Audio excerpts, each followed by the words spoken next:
Hey there, you're listening to You Still Going On About That with Rob Israel and Joseph K.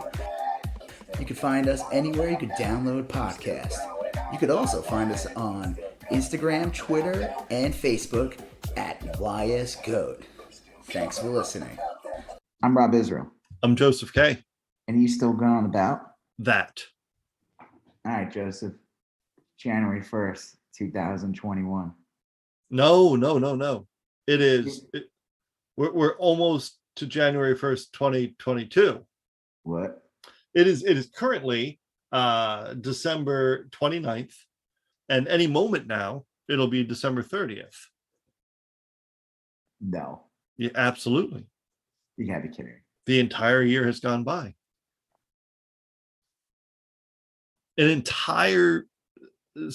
entire third season of YSGOAT is nearly at a conclusion. Oh my God. Wait, was I there? Yeah, there's recorded evidence of you there. Are you serious? It is nearly 2022. Oh my God. I don't know, man. Like, I don't know anymore, man. Game over, man. Well, it has seemed like a very odd year that has flown by very quickly. Yes, this was a very strange year. Yes. It started off with a bang, January 6th. We'll be celebrating that anniversary soon. Some will be celebrating from a jail cell. Yes, or absolutely. Waiting a jail cell. A lot of them, all the people who ran it, got away with it so far. So you know far, what I heard about that, which is kind of crazy. And we're going to talk about a bunch of things, but I just want to talk about this because we're going to reach that year anniversary. Yes. I think when we do our next episode, which would be Wednesday. Would it be the 6th? No, it'd be the 5th. The 5th. Okay, so it would be the eve of January 6th, the year. Yeah. Is this true that everyone that's basically been tried and been has not actually faced a charge of insurrection?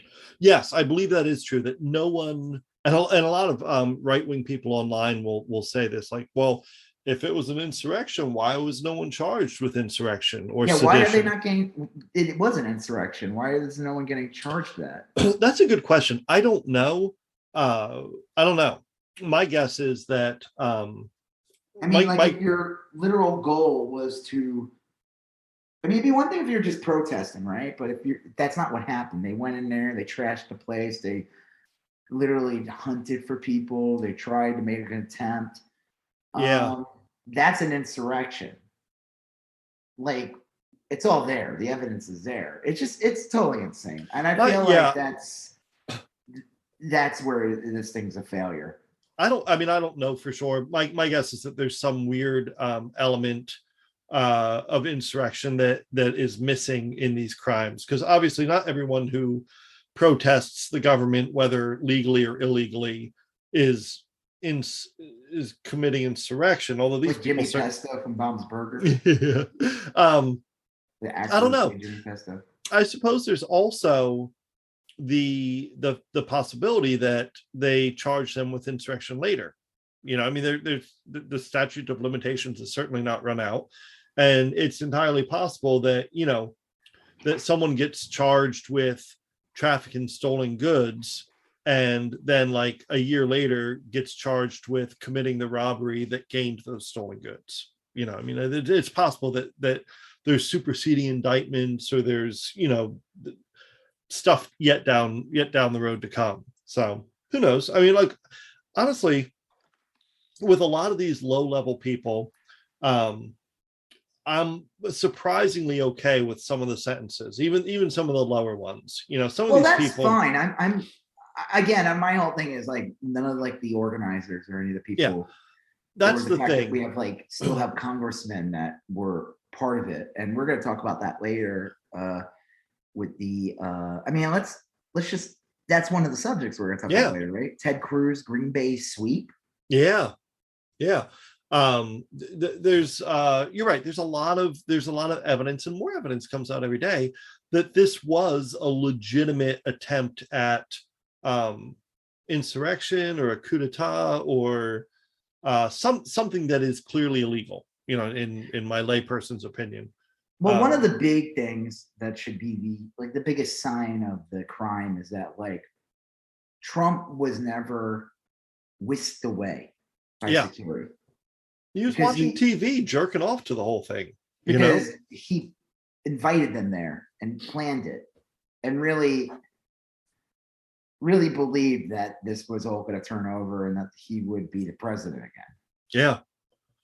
Yeah. But I don't see what the big fucking deal is, because he hasn't faced any charges yet. We always figured that the reason why he wants to be president because of all the things you get. He was able to pawn off so many things on the American people, ripping off them. But the other thing was, we just figured that the best way to dodge crimes was to be a president. And it seems there's some New York stuff that we keep thinking that any day now, and it's is it? But you gotta be kidding me with this bullshit. If very often when people commit crimes, they're arrested and put on trial relatively quickly. Quicker than this, especially if there's videotaped evidence of those crimes. It can't be that. There's supposedly a lot of these people that are still waiting trial, right? That have been in jail the whole time. Yeah. It's weird. I get the feeling that there's a mix of people waiting.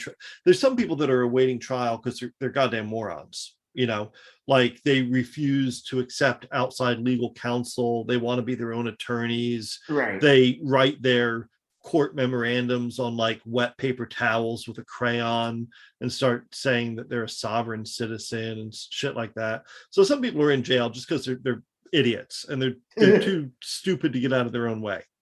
But then there's another group of people that are awaiting trial that are probably looking at pretty serious time, 5, 6, 7 years. And that those people, I think, are more dangerous and more likely to have been involved in planning. And at some point they get up to people like Ted Cruz or Goswell, Gorbals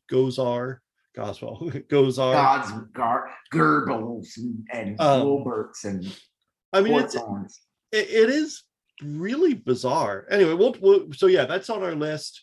What is our list? This year, obviously I was joking in the beginning.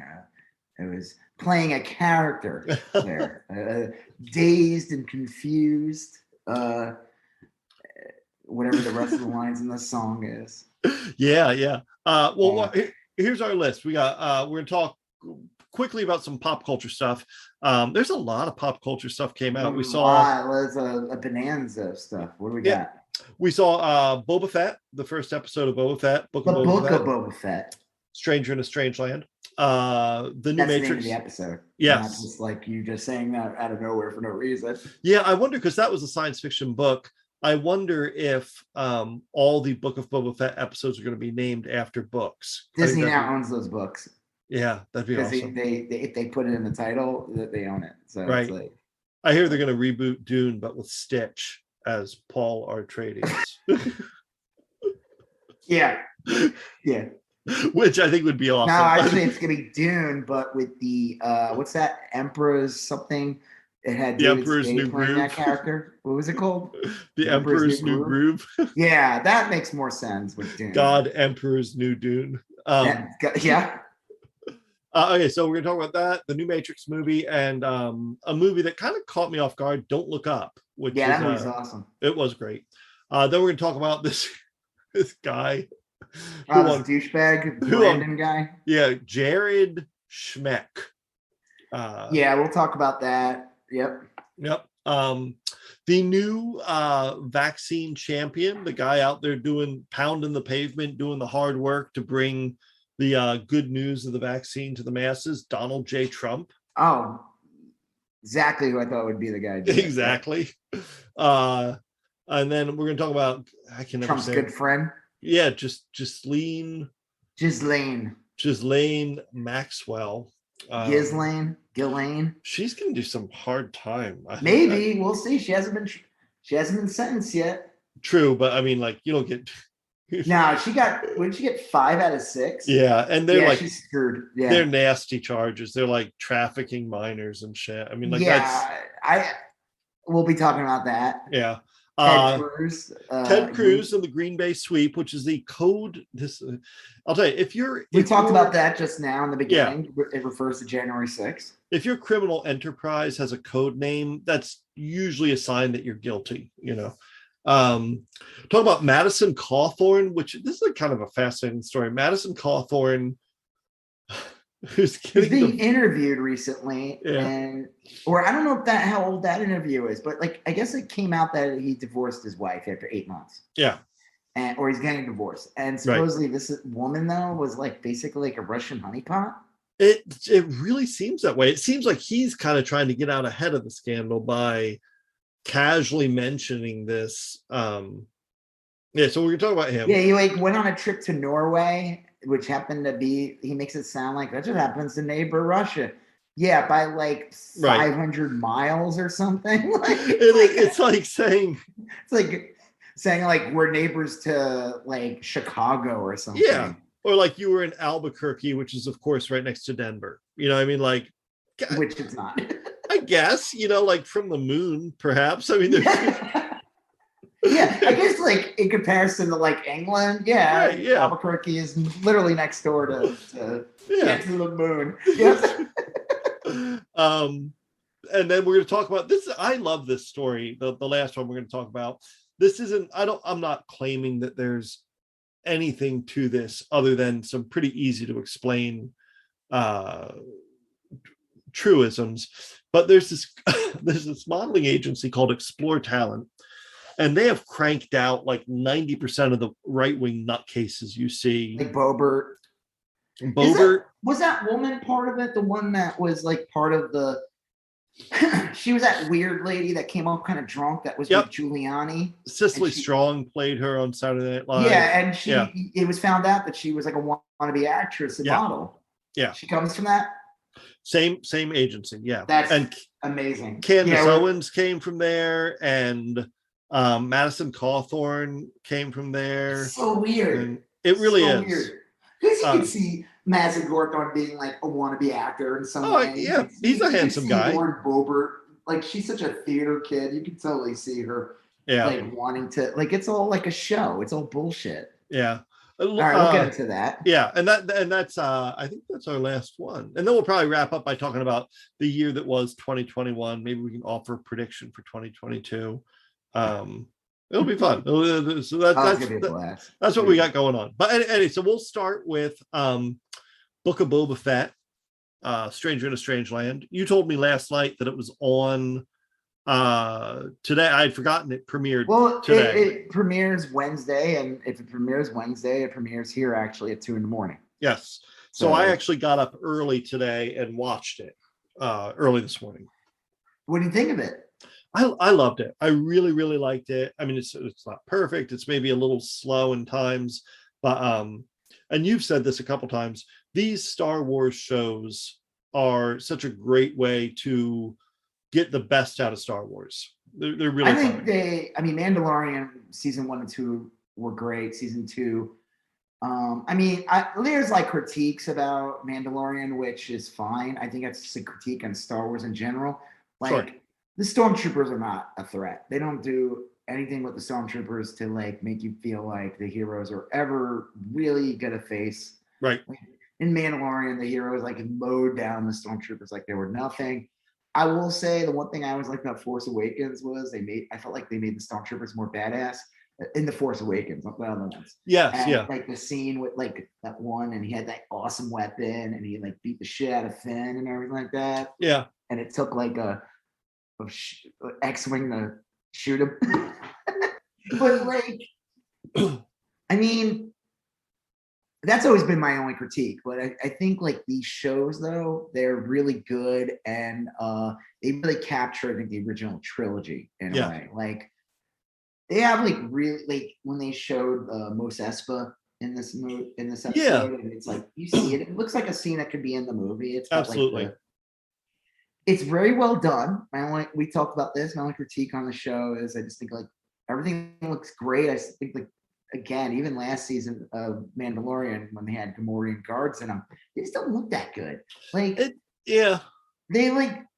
just I don't know. Like you look at the Return of the Jedi, they're more like Muppets, I guess, but they still had more expressions. And I was trying to remember, were the Gamorreans in the original they were in Return of the Jedi. Yeah, but were they always kind of set in dark places? Like, did we ever see them in broad daylight? No, they close up and you see all the goo coming out. Like they would do a close-up shot, and it was obviously like a lot of animatronic work. And they're fine in this, but you're right. They're the weak link of these special effects. Good. They don't look good. I don't know. I feel like they showed like a Bosk type character. I forgot their name of their race. It's like starts with a T. I don't remember. But that looked really good. Mm-hmm. And supposedly, I didn't realize, I guess Matt Berry from What We Do in the Shadows is the voice of that guy.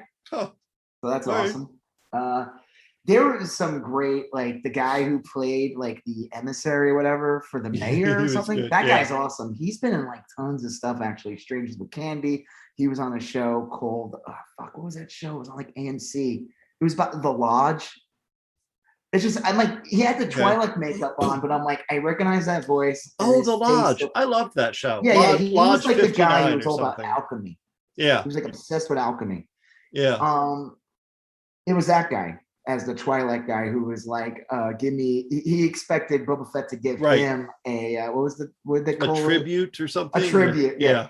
You ever watch Always Sunny in Philadelphia? Yeah. Do you remember the tribute episode where they'd go to the restaurant and they would demand a tribute? Oh, yeah. Like two of them would be in one part of the room and another, and Dennis would be like, I demand a tribute. And yeah. It just made me think of that episode. That's funny.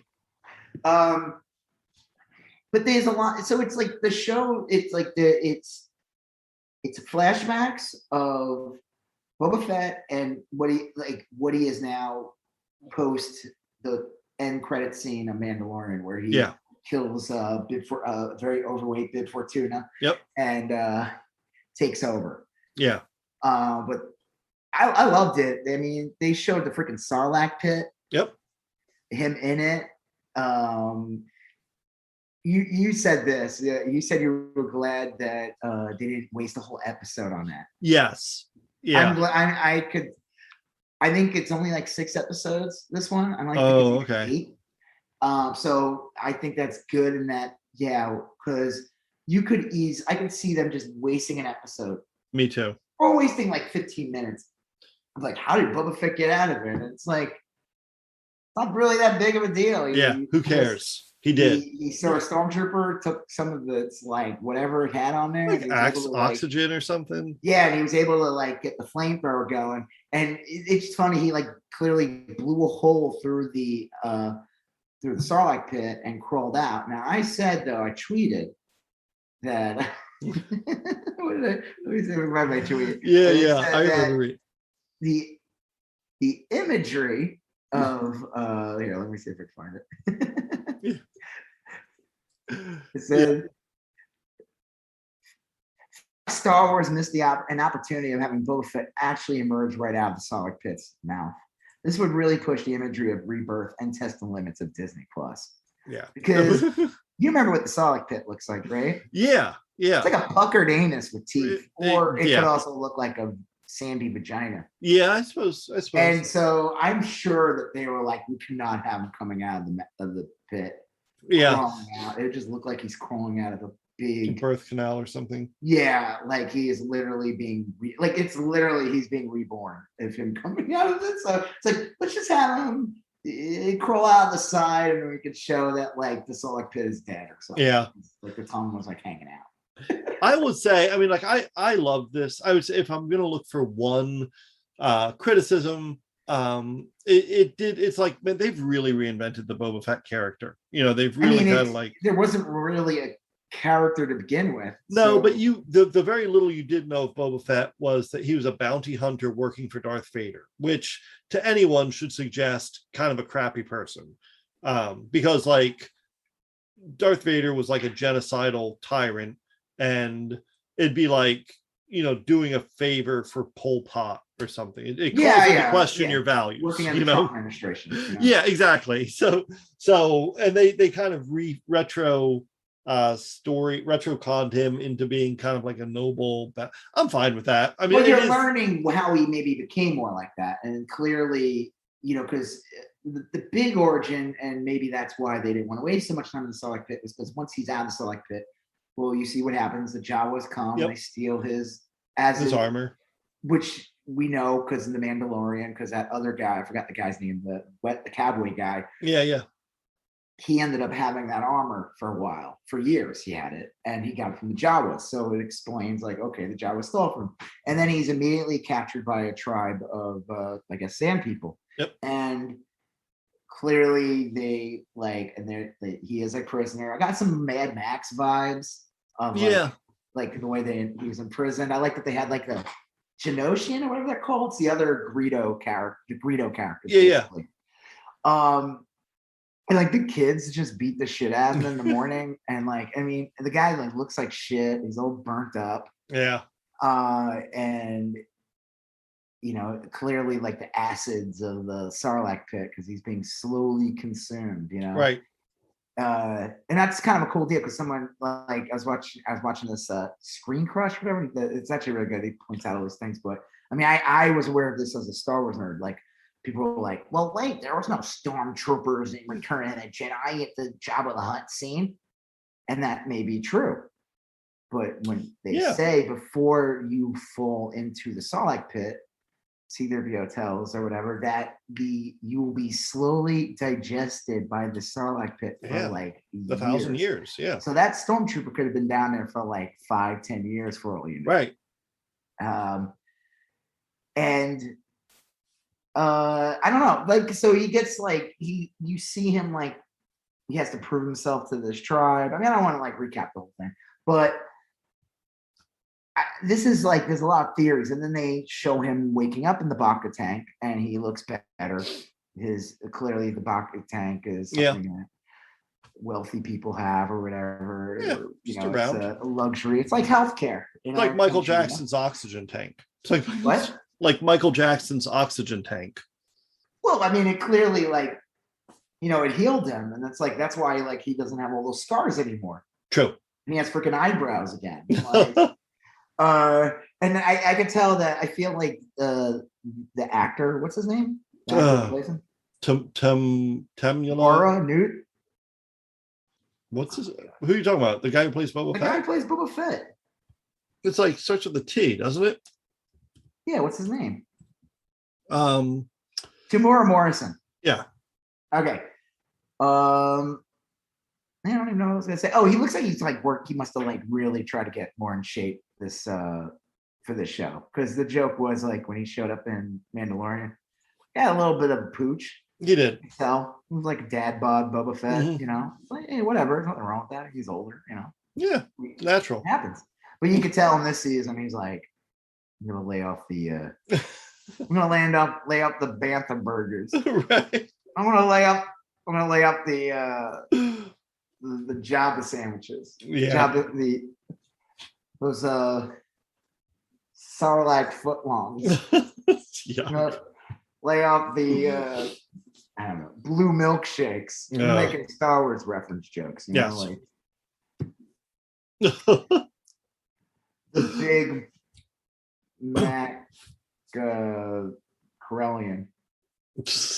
Whatever. You're not helping me. You're supposed to come up with some. I can't. When you said Bantha burger, all I could think of is Fred Flintstone ordering a Bronto burger. Yeah.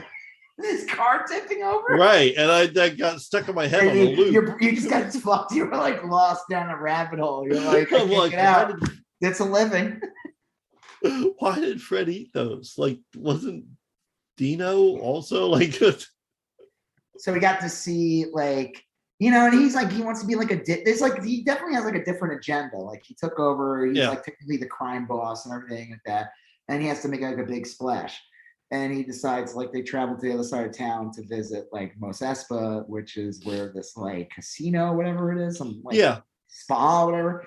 And Fennec Shan, who's like his right hand woman or whatever Yep. you want, like first and lieutenant or whatever, guard. She tells him like, you should be carried. Right. Yeah. Which is probably how Big Fortuna got so chunky, because he probably never had to do anything on his own ever again. He just got Right. lazy and heavier from all those Pronto Bantha burgers. and Sarlacc steaks, delicious, but very high fatty. That's why I gotta go keto. Yeah. Well, keto in Star Wars land is, but it was a weird, he did transition. He wanted to do things differently, like you said. And I wondered, like, because this is post second Death Star's destruction, right? I mean, this is the same time it's all period. after. I mean, it's literally, well, okay, so when he's in charge of everything, this is 5 years. So it's like, right, when you see him with the Sand People, that's literally like right after Return of the Jedi. It's like or it could be happening still, Return of the Jedi, but it's True. after the Jabba's palace, with the barge. It's right. like so it's within days after that. Like And we don't know if the Empire has fallen yet or anything like that. But the Mandalorian was 5 years after Jedi. Yes. And this takes place right after season 2 of the Mandalorian. So 6 years post. Maybe not. I don't know. I'll just say 5+, Oh, yeah, whatever. sure. In that ballpark. So because like they say, like when he's given money, like they like clean his helmet or whatever, but they fill it up with like coins. It's all Republic credits. Yeah. Well, I think it makes sense for him to try to rule with respect rather than fear, because like all these people are just trying to like they got to get shit together because the Empire is no longer holding the galaxy together, Then also they want to have a foot in who's in control of Tatooine. It's always been like led by crime bosses, or it has been because of the Hutts, and Jabba was like the last one or whatever. Yeah. And he was killed. But I like when he goes there and you got to see Jennifer Beals. Yeah. As she looked great. A Twi'lek. Twi'lek. Yeah. She still looks great. She does, yeah. I think she's like 80. I'm not sure. I'll bet you she is older. I mean, like, because she was on that L Word show. She wasn't young. Yeah, Jennifer Beals. She is 58 years old. Dude, It's really bizarre. It's like all these people are like that old. Boba Fett, the actor, he's not young at all. That guy's like got to be. I mean, these people have been around for a while. Yeah. The woman who plays Ming-Na Wen, who plays Feng Shen, she's 58 also. You said that, yeah. Yeah. He's 61. Hey, you know what? Hope to look that good. Absolutely, yeah. I mean, obviously we don't have that Twi'lek tails growing out of her head. It's funny though. You said something like they always make them like they make that race and everything like they're sexy. Yeah, are they like they're always used? I mean, like in Return, he had the Twi'lek dancer. Yeah, and technically, Bib Fortuna was a Twi'lek too, who True. was super sexy, right? But yeah, that always have been like they're sold in like brothels and like sex slaves and stuff like that. There's always something in the Star Wars universe with the Twi'leks, and there's a lot of cosplay out there. I'll bet, yeah. Oh yeah. What? Oh, sorry, I got. Just thinking about them Bantha burgers. Oh, but yeah, Jennifer Beals was in it. Just for a minute, but I'm assuming she'll be back. I would imagine. But it was great. I loved the show. I'm really looking forward to. And then you got another flashback. So he gets into a confrontation, and here's my theory. So after he's done with, they get like bombarded by these like assassins, whatever. You don't know who sent them, and they all have like red shields. And I'm thinking that they're Crimson Dawn, which is Kira from Solo. That was they were like a criminal empire, or like they were their own faction. And I'm thinking that is Crimson Dawn, and they're trying to take control. Or that would make a lot of sense. Yeah, I don't know if she's going to show up or anything like that. That's just my theory of what that is. The other theory I have because they showed more flashbacks with the Tusken Raider. Yeah. Well, clearly, like they have like different tribes because like this one, like they have like very like they had way more like advanced outfits, like more They did more like decorative. Definitely like different from what we know with the Tusken Raiders. They always have like just like really like desert color things. Yeah, they almost look just like. I really hope that, and this is so stupid, just someone who's been into Star Wars since I was a baby. I want to know what those fucking things look like under the helmet. I always assumed they were just humans that were using those as protective gear, not like humans. Yeah, but... like I just want to know because like they never. Yeah, that's true. Never.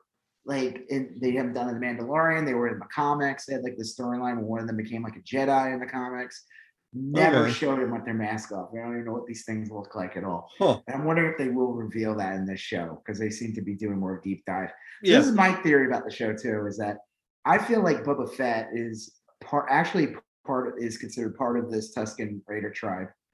And the thing about the Tusken Raiders in Tatooine, if you know about it or anything like that, is that they're treated as like savages and all that, but they're technically supposedly the indigenous people of Tatooine. Yeah. Tatooine's always been like taken over by like crime lords and everything. And these people get pushed off into the desert. They're like considered like they'll kill you. Yeah. If you run into it, if you run out of the outskirts in the major city, but like you'll find out like, no, they're not bad. This is their land. This is their planet. And it's been taken. And it's kind of funny because it's like, I know it falls into that Boba Fett, like that white savior, even though Morrison is not a white guy. Right. He's a clone. Yeah, he is a clone. But like his well, like in story, he's a clone. But what is the actor's he's Maori, something like that, New Zealand. All right. Maori, whatever they're called, which is the indigenous people of New Zealand. Yeah, I've heard there's a movement to call New Zealand something else. It's original name, not New Zealand anymore. Flight of the Conchords. I've seen though a decent number of people like saying like I think they wanted to rename it if it's not the Shire. The Shire. Shire. No, it's like a movement to like rename it, and that'll be kind of interesting. Yeah, they kind of side. I just think like I'm wondering if like that's his end game is to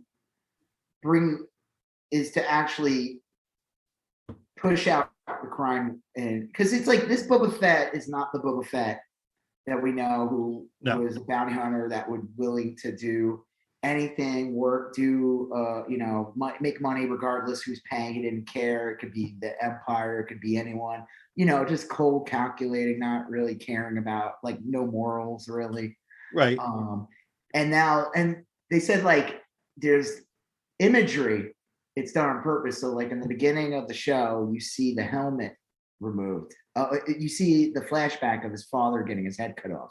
Okay, The helmet falling, and that it's straight out of Attack of the Clones. And then later on, you see his helmet got knocked out of his hands that had the money in it. Okay. And like it's almost like a reflection of his dad, where it's like his dad had no issue who he worked for. He worked for a shady person like Count Dooku. Right. So he kind of got what he got. He wasn't really part of this separatist movement. He wasn't part of the Empire. He was just a work for hire guy, and he didn't have the right morals. So it's like Boba Fett falls down that path, and it's like symbolism of like his dad getting his head cut off. I can see that, yeah. Getting knocked off, and the helmet's filled with money. So it's like he can't live like that. He has to have more of a moral code, or he's gonna get killed like his dad was. Or you know what I mean? So there's that symbolism in there. And I didn't make all this up, I saw something. But and then so I don't know. That's just my theory. I don't know where it's gonna go. I mean, it's only one episode in. We only got a little. It was mostly more flashbacks and less of like you only got like maybe if the show was like say a half hour, only like 10 minutes of it was like now. Right. Very little.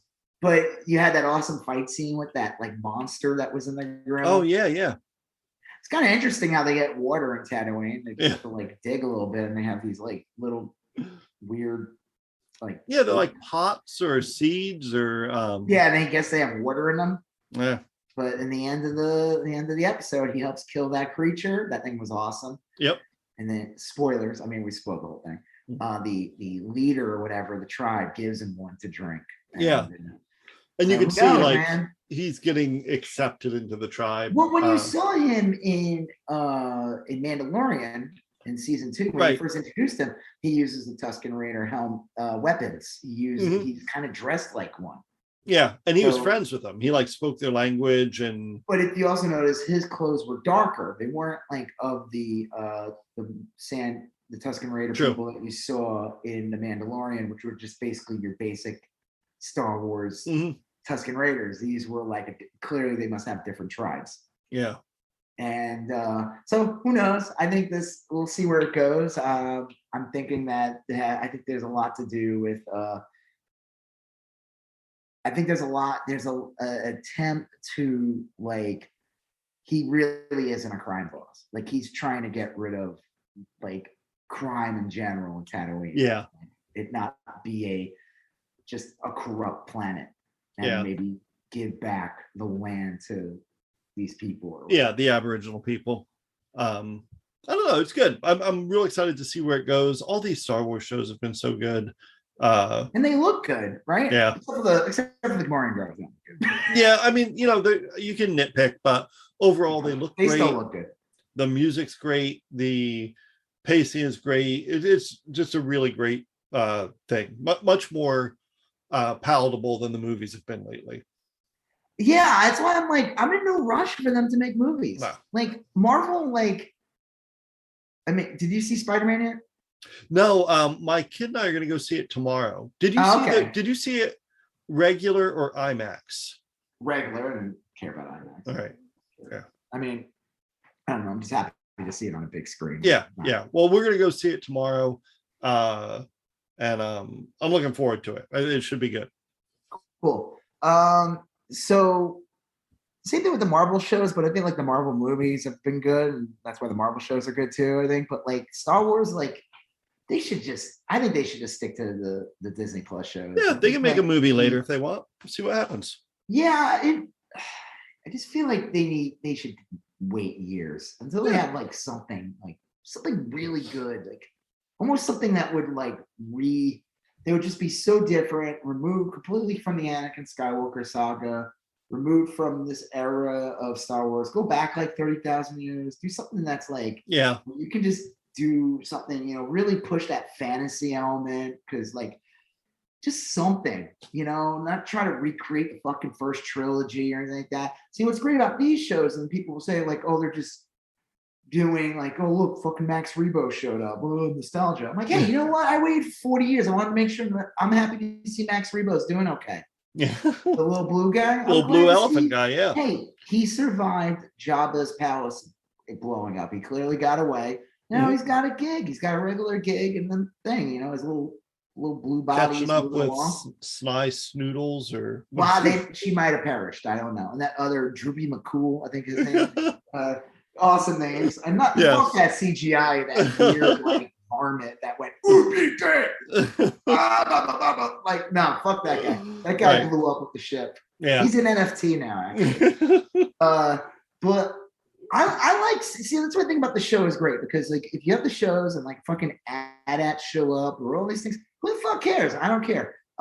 Because in the movies come out, people will be like, oh, it's just the same shit over again. And I'm like, no one's happy. You can't please these people with the movies. That's why I'm like, I feel like they should just take a break. Yeah. There's too much riding on movies. Like the problem with the great thing about the show is they make products for the show. They made a ton of products for Mandalorian. They fucking make like Baby Yoda shit all day, every day. Yeah, they do. I saw they had a Baby Yoda doll at Target, and it was him, but he had a Christmas sweater. Oh, nice. And like a little frog in the center. It was cute. I didn't get it because I'm not buying that stuff anymore. But I feel like there's less pressure because it's a show on Disney Plus. But with the movies, it's like they got to get the box office. It has to be a fucking hit. And then they have to move product. They probably focus group those to death, Yeah, and then the movies end up, and then everyone fucking hates the movie. And then like and then everyone bitches in the plane, and then you get Rise of Skywalker, which was just like, I don't know, here, we'll just throw everything at it. Here's the fucking Emperor. Shut the fuck up. You know, it's like we tried something different, and you fucking babies couldn't. Like, so, here, the Emperor's back. Right. He's back, baby. And this time he's a little meaner. Yeah.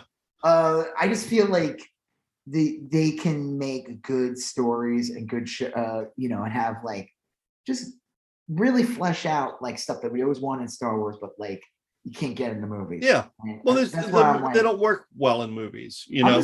I'll be fine with them never making a movie again, honestly. Yeah. I'd be more than happy. But you know what? Speaking of movies, and maybe they shouldn't have made it. Maybe they shouldn't have. I don't know. I'm like, I don't hate it, this movie that we're about to talk about. And, and I don't love it. And this movie we're going to talk about is Mannequin 2. Mannequin on the Move. No. What are we talking about? Matrix 4. Matrix Resurrection. It wasn't, they don't call it Matrix 4. They call it Matrix Resurrection, right? That's the Matrix Erection. Which I thought was a weird name for I actually watched this movie twice. I did too. And the first time I didn't love it. And the second time I liked it a lot more. And I would never say like, oh, I love this movie. It's just a weird thing. Do you remember? Look, this is going to be a bad comparison, but this is the best I can come up with.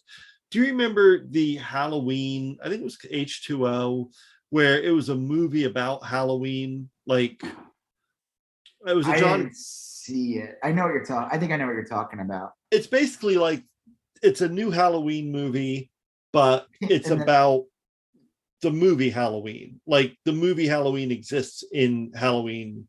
This version of Halloween. Anyway, it kind of reminded me of this because in this they talk about the Matrix in the movie The Matrix. So the Matrix in the movie is actually a video game, right? A very popular video game, and there was clearly a trilogy of them. Yep. And Neo, or what's his real name? Anderson. Thomas Anderson is a famous game designer. Right. And so I didn't hate this movie, but I also think like this movie was like blah. I don't feel like it got what it deserved. I feel like they rushed it. I feel like I don't know what they didn't announce any sequels. I don't see any sequels coming from this. I don't feel like so what made Matrix great, the first one, was the big twist. Like, you are actually living in a tank somewhere. Your body's in a tank and you're living in a simulation because your body's really a battery to feed the simulation, and that's why. And your life is the way it is because it's literally, you wake up every day, you go to work, you do this, and you repeat the cycle over and over until you drop dead. Right. And the Matrix creates this world, and people don't realize they're in it. They don't realize they're in the Matrix. And the thing about the Matrix, though, the first one, is that if you notice, there's a green filter over it. Like, it's shot, it has like a green filter. Yeah. And the reason why, too, is because the code was green. Yeah. Like, all that shit is intentional. Like, all that stuff. Like, there's like a slight greenish filter, greenish grays, and all that stuff in the original Matrix movie. So then you find out Thomas Anderson meets Trinity, Morpheus. Mm-hmm. Spoilers for over 20-year-old movie. Yeah. Thomas Anderson is told by Morpheus that the world that you know is not like you said, your body is literally a battery, and you can take the blue pill or the red pill. The blue pill, you go back to sleep. The red pill, you go down the rabbit hole. Right. See how deep it goes. And Morpheus also believed that Neo was like a savior, Matrix Jesus or whatever. Yes. And he really believed that this guy's the one. And I guess there's been the one. And so freeze him and all that. And then, like, I don't know. There's like a whole plot. There's like these, what do they call them? Like Agent Smith and all them. They were they were agents, and they basically were part of the Matrix. And if they get you, you can't really escape. Yeah, they permanently delete you. Yeah, and if you die in even if like, so they're able to access the Matrix they can get back in there even though they're not part of the Matrix, but right? They can be killed in the Matrix. They could die in the Matrix if no matter what, even from their chair on their ship. Right. And I mean, it was like a great movie. You know, it was like the action was really good. They had like that bullet time thing. It's kind of funny though when Doogie Howser, the villain in the new one, says that, brings up bullet time, which was just a camera technique. Yeah. Bullet time is not a thing anyone said. No one went, whoa, bullet time. Well, so that's odd. There's a lot of meta in this. Exactly. Movie. That's what I was saying, is that there is a lot of like self-referential, like the movie is talking about the movie. You know, I don't mind that too much. I really don't. I'm like, if it's done well, I don't mind. I mean, I can see how it could be annoying. What my issue with this movie is that there was no dread. First movie, there's dread. You know, you finding out like, wow, like you're in a machine. It was like, what the fuck? It was like so mind blowing. And then like the effects and everything, and like Morpheus getting kidnapped, captured. And, that guy, Jimmy Pantaleone, whatever his name is, that guy turning out to be a piece of shit and setting them all up for failure. So everyone gets killed pretty much except for a couple of characters. Yeah. And there was real dread. It was like, all right, there's some serious shit. And then the second and third movie, which I wasn't crazy about, I really don't like 2. I think 2 is crap. 3 is good because it had an ending, and they went in a dark. I felt like they went in an ending that I didn't expect. Like spoilers for a movie that's almost 20 years old. Neo dies in the end of the Matrix. Yeah. And that's kind of, to me, that's crazy. That'd be like if Luke died in the end of Return of the Jedi, which they did throw those ideas out. And to have like your main hero and like the main woman die, basically sacrifice themselves so people of Zion could live and some people could be freed. I always thought that was a great ending. I was like, wow, I didn't expect that. Matrix 2, I just thought was everything. Matrix 2 was like all the annoying things that people like. All the annoying stuff that people were making out of the first movie that wasn't annoying in the first movie. Yeah. Making it really annoying. In the really annoying. Amplifying it. That stupid French guy. There's all these weird characters. I think one of them was like the Keymaster. Well, it was like so complicated. There's sections in there where they're talking about like werewolves and vampires. Yeah, they fucked that up. They were like trying to like create something and they did nothing with it. That was the problem. They introduced all this mythology and it's like, but nothing ever came of it. And right, because Zion was going to be invaded by the all the Sentinel and the Matrix, basically by the Baileys, come in and destroy the last human outpost. But in the second one, you find out they go even deeper.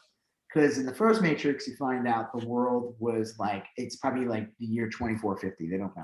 Right. And you find out that it's like, who the fuck knows? Thousands and thousands of years later.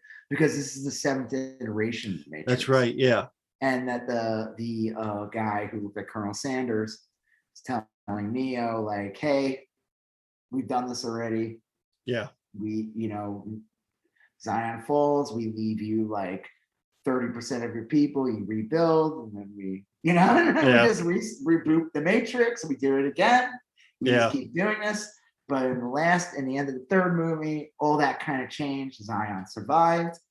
Neo sacrificed. There was like, I don't know how it left off. Like people could leave the Matrix if they want to, or it had like a weird hopeful ending. But in this one, you find out that like, really just a peace was achieved between the machines and the humans. Like now Zion is Io, and they kind of advanced. You think 60 years has really passed, even though Neo's not aware. Yeah, because he's back in the. Basically, you find out that he was like recreated. Like, so you meet his therapist, played by Doogie Howser. I love though that he had those blue glasses, the blue. That was kind of cool. And Neo takes these blue pills all the time to make him forget me. He takes forget me nows. Famous forget me nows from Arrested Development. And I guess like you think they would fix their clothes. Yeah.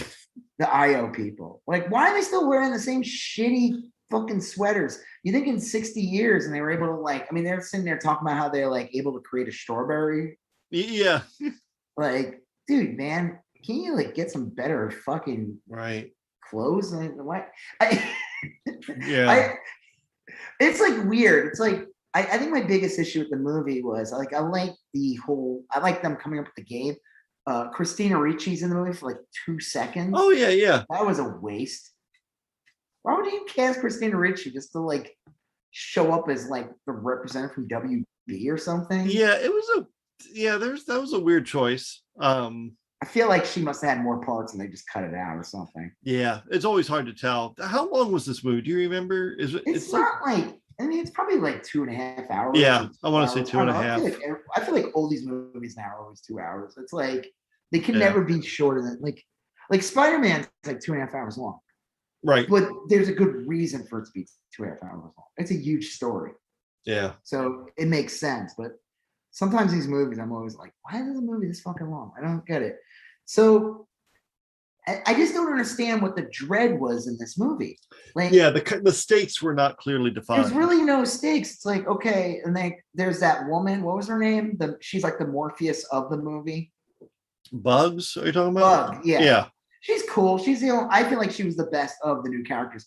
All the other characters were just like generic sci-fi people. Like, yeah. At least in the first movie, you had like Switch and all these other characters, Mouse. They were all like very unique. You only got to see them for a little bit. They all get killed because that Jimmy Pantaleone was in it. Yeah, what was his character's name? Cypher, was it? Yeah, and he basically goes. You see that scene when he's with Smith and he's eating steak and he's like, you know what? He's like, I don't care if this is real or not. He's like, this is amazing. It's better than this we talked about that. Like when we talked about Keanu Reeves' career like a while ago, about how The Matrix wasn't really a terrible deal, you know? Like, what do you mean? Didn't we talk about this on an episode a long time ago about how I think on the Matrix episode about how The Matrix wasn't a bad deal for humans? Like, well, he said that like in the real world, his character, he was just a peon. Yeah. The woman he liked had no interest in him, and he lives like shit and he eats crap. And he's like, well, here I am being given this amazing opportunity. Yeah. The fuck does it matter to me? He's like, what difference do I know? Because they were going to give him like a mansion or whatever, make him rich or whatever. They probably would have killed them. Sure. You know, he probably was going to get screwed either way. But I mean, yeah, like who cares? And that's why we talked about that. I said like Zion was crap. They had like they had the royalty people and they had all these people living like shit. And it's like, and you had like, for some fucking reason, they got that professor in the movie. I always thought that was weird. What's that guy's name? Cornell West. Yeah, okay. Like, what the fuck is Cornell West doing in this movie? I thought that was so weird. He's playing like one of the top people. I mean, the original Matrix especially did a really great job of bringing in a pretty diverse cast, and it felt like this is a plausible future, you know. So, well, what I'm saying though is that like, what was I don't understand what the stakes were in this new movie. Yeah, I don't either. You had the Matrix, but like it's just a thing, and like the new guy who kind of runs it, the Doogie Howser character, he seems to like understand humanity more. Yeah. Like unlike the other guy who was just like a dick.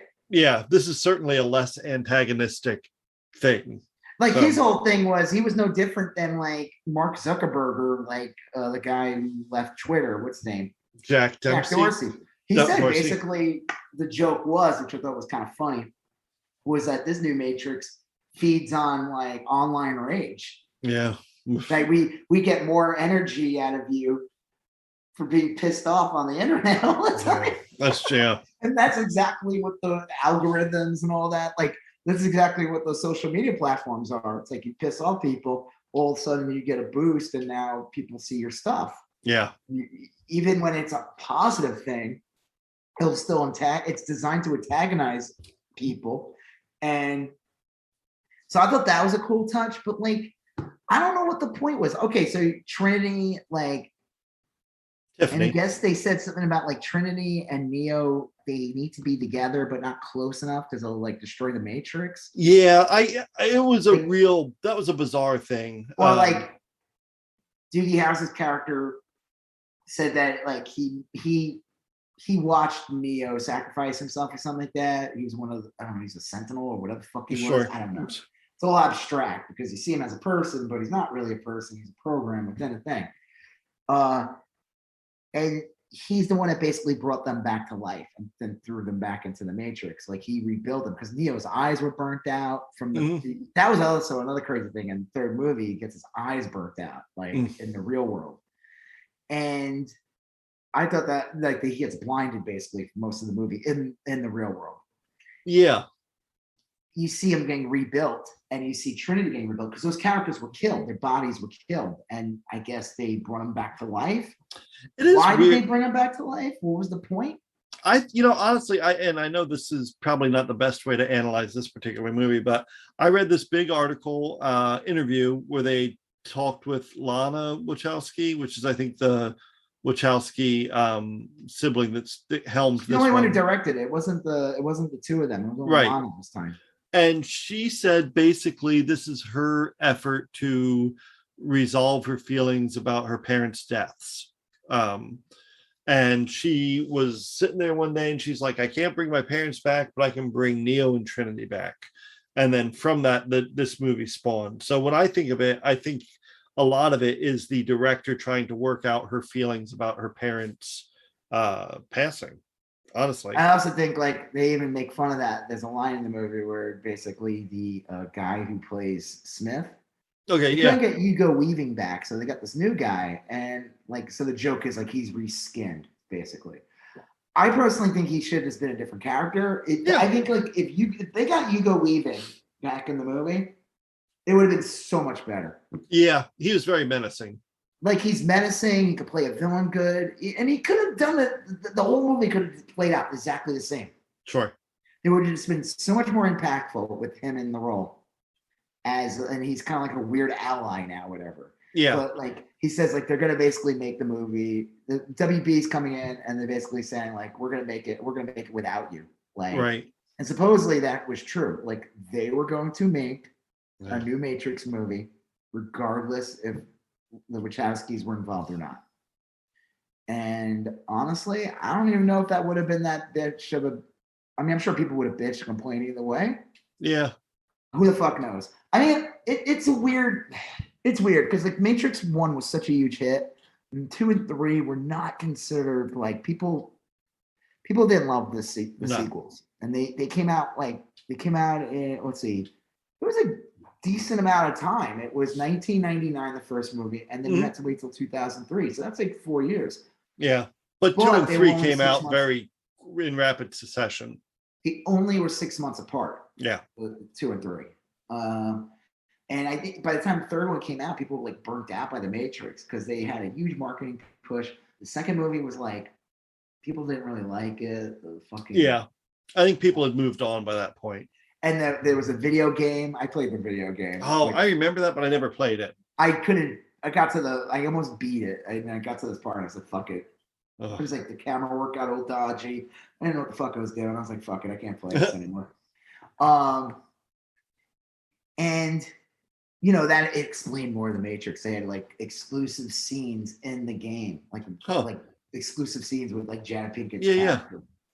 So in the new movie, you find out, they get Neo out. There's a new Morpheus. I feel like, okay, they recasted Morpheus in this one with that guy that guy's been in everything. He was Dr. Manhattan in the new Watchmen show. I was fine with him being recast because it explained that he wasn't, Morpheus is dead. 60 years later, his character was either killed or died. And this is like a weird like it was almost like Neo made him or something like that. Yeah. But he's like a weird blend of Agent Smith and Morpheus. Yep. So he's just like some weird like program, and they have this thing where like characters from the Matrix can come out, and they have this technology, and they show it, and they look like remember those pins that you stick your hands in? Yeah. And it creates like a shape you can put your face in. Right. You know that like office toy, you always see those? I do remember that, yeah. And like if you push down and your hands, like you would see your hand come through. That's what it looked like. It was a cool effect. I was like, I don't know what the point of the movie is. There's a alternate ending. I saw this on TikTok or something. There was a much darker ending they were gonna do. What was the darker ending? I kind of wish they did it. It was kind of sick. So you find out so the whole plot ends up being they free Neo, but now they got to free Trinity. Okay. And now Trinity and Neo there's no one, it's the two. It's like the yin and yang or whatever. Like, right. Trinity is like super being now too, just like Neo is. And they fly off in the end or whatever. They confront the Doogie Howser character, which is kind of like a funny scene. She like takes his face off, and then she snaps her finger and brings him back. So like they're gods, and he's like, but he seemed like he's like, I don't care. He's like, put rainbows everywhere. like it was interesting. Like he's not. I guess in the end of the day, he didn't care as long as the freaking Matrix is, it's up and running. The machine keeps moving. He's like, I don't care. You can make the world perfect. He's like, people. I don't know. It was an odd ending, but supposedly the original ending that they threw around was it was going to be revealed that the old guy, the Colonel Sanders character, would come out or something and reveal that like they were in the Matrix the whole time. And there was and that Zion is also in the Matrix, and that there's no way of getting out. Humans have never got out of the Matrix. And the movie was going to end with like Thomas Anderson waking up and just getting back to work. Right. And that's that would have been a good one. His fourth movie. Yeah. Which is a bummer. Yep. But honestly, would that be a bad ending? No, it would have felt true to what kind of they were going with. A lot of it was just like this existential dread, which is real relatable these days, but it's not a compelling opponent, or villain. So, well, that's what I mean. Like, I feel like there were no stakes in this new movie. Like and I didn't care for, like, I felt like, except for Bug and like the new Morpheus and like your older characters, I didn't care for any of those new characters. Like they were just, and you know what's hysterical? Do you ever watch Sense8? I watched like 3 or 4 episodes of it.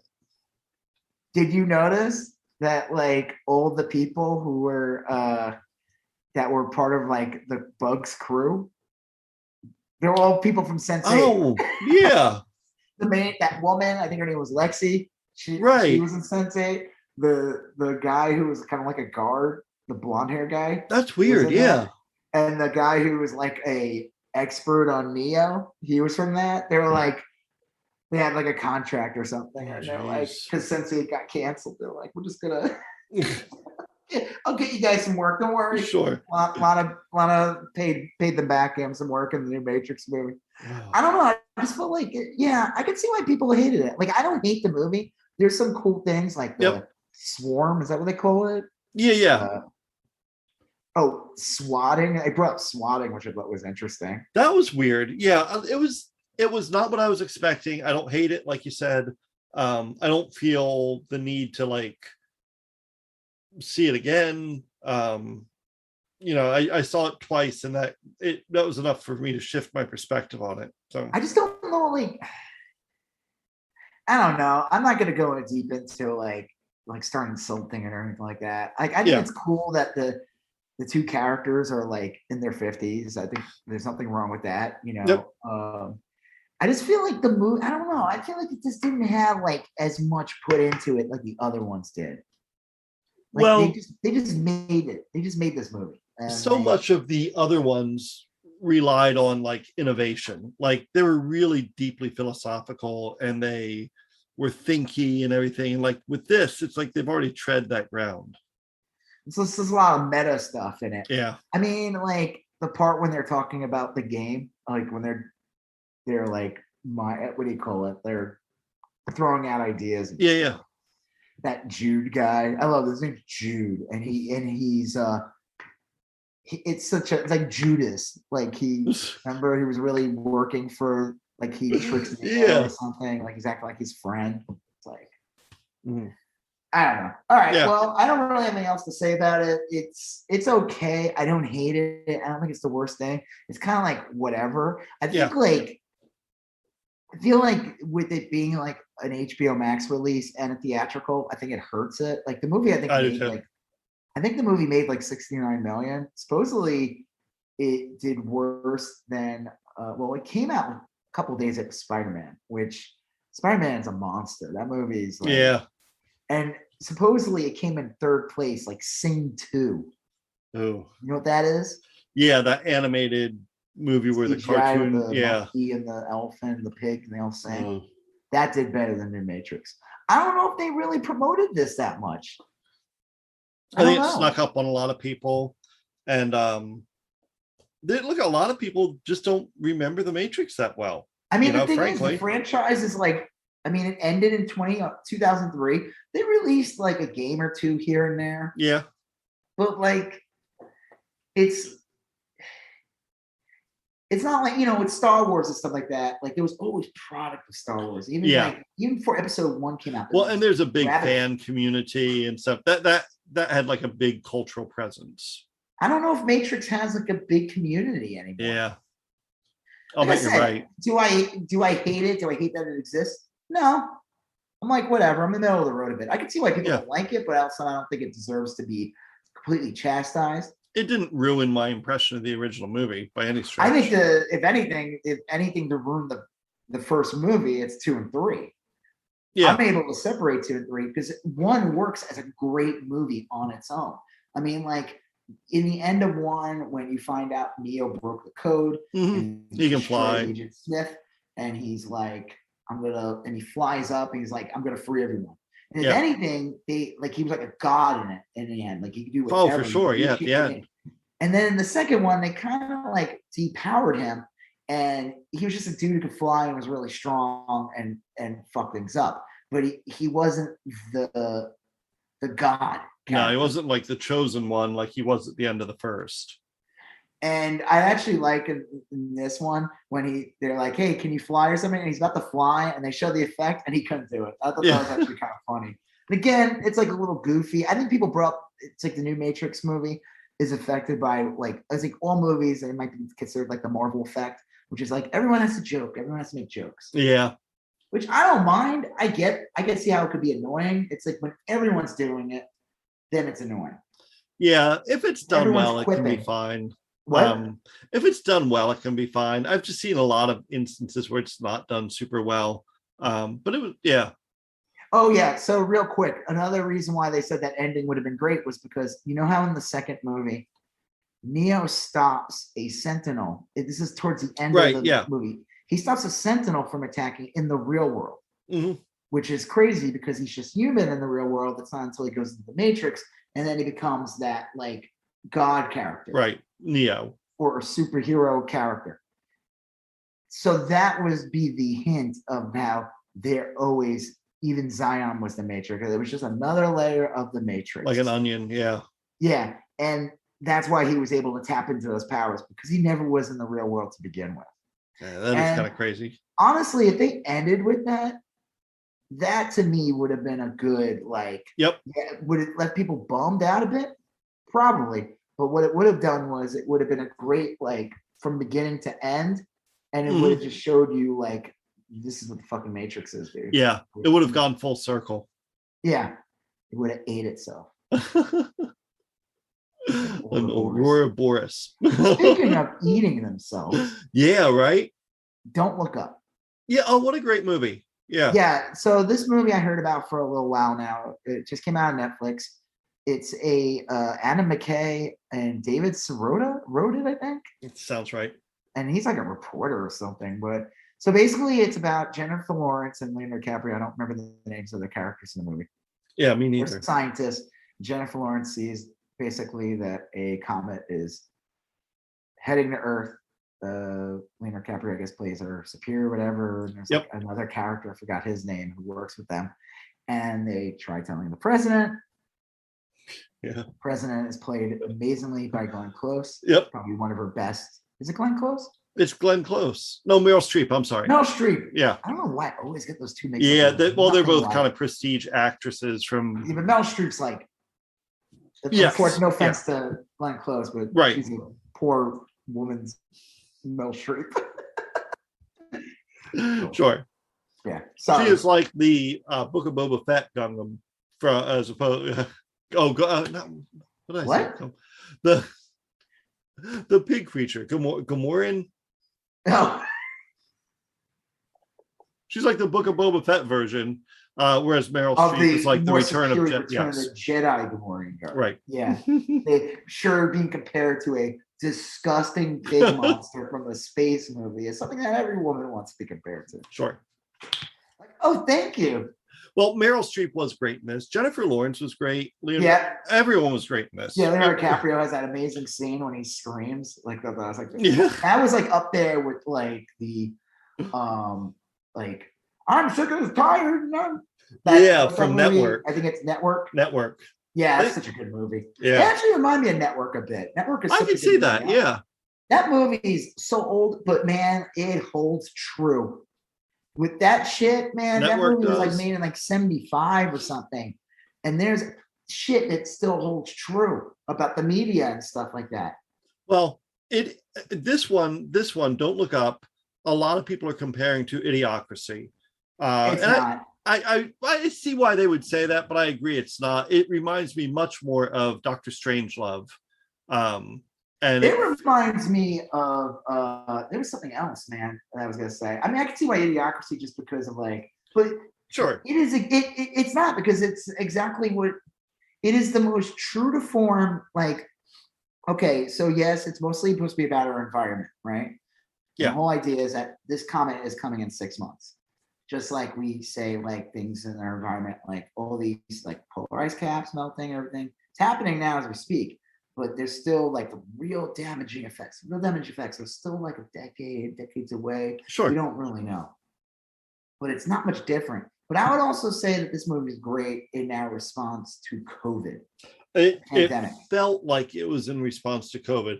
I knew that it was more an environmental thing, but it felt like they were talking specifically about COVID. I feel like with everything going on, like, because like the whole concept is later on, there's like a talking point where they tell people like there's a whole "Don't Look Up" campaign, which is like, to me, is almost similar to the anti-maskers and don't get tested, anti-vaxxers that refuse to, or the governors that refuse to follow any kind of COVID restrictions. What's great about this movie, though, so you find out like that it's so insane. So they try to get to talk to the president. President, of course, doesn't take it seriously. Right. She's an asshole. Her son is played by Jonah Hill. He's great at playing an asshole. I always thought that scene where they're like, he's insulting Jennifer Lawrence, and he's like, "Who are you?" And Jennifer Lawrence like, "Who are you, son? Who cares?" Right. Like, he's like, "I'm the fucking chief of staff, so I'm doing pretty well." And then like within a minute, you realize, oh, it is her son. It's like, Ma! Oh, did you see the very end of the movie? Yeah, where he's live streaming. Yeah, we're gonna spoil the movie. The comet does hit the planet. Yes. It is. So then you find out, okay, they have a plan. They're going to send ships up, and they're going to try to basically knock it off course with nuclear missiles. Yep. They had this pilot played by Ron Perlman, who was basically sacrificing his life. The character was there's some great lines in the movie. Where he says some off-color things. It's almost like it's too much of a farce, but it's not far from reality. It's not. It's the most honest fucking movie. The Don't Look campaign. It is literally happening now in real life. The thing, and this is why I go back to it being more like Strangelove than Idiocracy. With Idiocracy, like any one of those things, a lot of them were ridiculous. Like they're not going to put a condemned criminal in an arena with a car with a dildo strapped to it. You know, with a dildo. Yeah, right. It's not going to happen. I could see a condemned criminal being put Sure. in. Yeah, but yeah. But with this one, like with Dr. Strangelove, like every single item seemed like reasonably plausible. Like maybe not them all happening in the same string of events, you know, but each of these seemed plausible. Like, oh yeah, I could see that happening. So like the funny thing you bring up Idiocracy is that there's really good parts of Idiocracy, and then like you said, there's a dumb part with like the dildo thing. Like that's stupid and it makes it dumb. But the idea, like the joke is like we have no crops because they fill it with Gatorade. Right, right. And the joke is that like, well, why don't you take the water and not make Gatorade? And it's like it's almost like a joke on capitalism, out of control capitalism, where you just ignore everything that helps humanity, like even just the basic building blocks of life, which is water, because the company that makes like the Gatorade is more important because of the money that it makes than over the basic need of water. And it gets lost in the stupid jokes, like the fart movie or whatever. Right. There's some brilliant like critiques in that. And this movie kind of has a similar thing. So you find out the ship blasts off, they're ready to go, and all of a sudden they U-turn. They come back, they turn around. And you find out because the president's main donor is like this blend of what's his name from Apple? The guy Tim who died. Tim Apple. No, not him. Not Tim Apple, as Trump named him. Tim Cook. The guy who died. The guy. Steve Jobs. Yeah. He's a combination of like Steve Jobs, Jeff Bezos, and Elon Musk thrown into a blender. Yeah, and, a lot of Elon Musk. Oh, definitely. There's definitely a lot of Elon Musk. There's a lot of Bezos too. But definitely Elon Musk. I mean, it's like it screams it. He's played brilliant by this guy. I've seen him in other movies, but his whole thing is that there's trillions and trillions of dollars of minerals in that comet. Yeah, and to blow it up would just thinking about all those jobs that the comet will create. Yeah, it was. So they make this promise. They create this like we will basically gently nudge the comet away from the Earth or something like that. I think they're gonna mine it. They're gonna send up these drones. But like what they would push the comet away from. So it would not hit the planet, or they were going to break it apart. Break it up so that the individual pieces could hit, and we could use them, but it wouldn't cause as much damage as the giant comet. So millions of people were still going to get killed regardless. Right. But because this, basically the comet was the size of Mount St. Helena or something like that. It was like 10 kilometers. It was a big comet. And they said it was a planet killer. Yeah. And it's the most deranged thing. And then the media, the campaign, the president, who's, people were trying to point out, like, who is she? And she's every president. I mean, she's like. She's a lot of them, yeah. Like, she's like Hillary, Trump, Obama, Palin, Bush. Like, she's a politician. She's the worst impulses of all of them. Right. Like, but the funny thing, too, it just shows, I think it's also a good like satire on our modern day politics too, because like the joke is it's like she gets caught like smoking a cigarette or something like that, and then that's working in her favor in her campaign, and then all of a sudden her smoking a cigarette was this big thing. Yeah, her poll numbers like went up. The joke is like there's a right-wing media in this country that could, if you thought it was a negative, now it's a positive. You know? And I thought that was like a funny little nod. But just all the people saying like, I'm just thinking about all the jobs that the comet will create. Right. It's like shows you like the spread of propaganda and the idea like coal mining or something. What? It's like coal mining. It's coal mining is a planet right. killer Yeah, it's too. like Trump. It's like we were on Twitter the other day, and there's some idiot that you were talking to. Yeah. Fucking freckle redhead. Freckled Liberty. She's like, you said she was like some MAGA shit who pretended like she wasn't a Trump supporter but supports everything he's about and likes everything he did. It's weird. There's like 6 or 7 people involved. I swear she was a bot. Yeah. Well, I think she may be, but I went into Twitter's advanced search feature, and you can basically, the advanced search feature is really fun. you can search for a phrase and the user's name. So I would like pick a name, and under the phrase I put Trump, comma, but. And I did that because I figured, and it was true, that you would just see dozens and dozens of tweets from these people. I'm not a Trump supporter, comma, but. Oh man, I would get that anytime I posted like anti-Trump art, and now it's like that with fucking like Elon Musk or any of these people. Yep. I'm not an Elon Musk supporter, but let me copy and paste this long list of accomplishments that he did. And I'm like, they're all like that. I'm no Trump supporter, but certainly we can agree that his boots taste delicious. You know, like I mean, like they were all like that. So yeah, it's the movie. We can all agree his boots are delicious. I said, like, what good did he do? Yeah. And she brought up all these things. And then she said something about deregulating. And I was like, deregulation? I started cracking up. I'm like, who the hell is that for? And then these bootlickers were like, oh, we'll do this, this, and this, and it'll be more for the employee. I'm like, that never goes to the employees. It's just more money for the owner class, you dumb fucks. This is where you begin and end with this person and people like her. They are a anti-abortion libertarian. So do that math. They're Republican. Yeah, they're MAGA. That was my whole point. Is that they're Republicans. They're not even Republicans. You can't they're be just a libertarian and be anti-abortion. It's like it goes against everything that what libertarian is supposed to be about. Yeah. Well, then they're like, well, the unborn have these personal body rights too, and I was like, well, I didn't say this because it wasn't worth talking to. But then you'd be like, well, why are you? Certainly, then you're for mask mandates. No, that it's like I know these people are full of shit. But I got into the conversation with them about the regulation, and I started cracking up. I was like, and then I started getting with this one guy, and he's like, well, there could be reviews. And I was like, you can fake reviews. Yeah. And in your unregulated world that you want to live in, you could have all the fake reviews everywhere because there's no, oh, wait, so you're saying there would be a regulation? Like, that's always the funny thing about when you get an argument with these libertarians.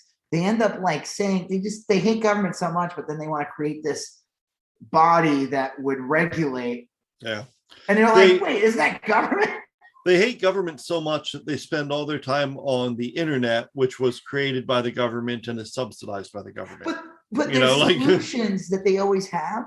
Anytime they have an answer for something, it's always like, well, there'll be an independent body that does this. I'm like, you mean like a government that would make sure to regulate?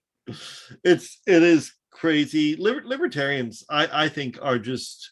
I respect old school Republicans infinitely more than I respect libertarians. Libertarians usually are just like, it's very childish. It used to be that they just wanted to, like, they were Republicans who wanted to smoke pot.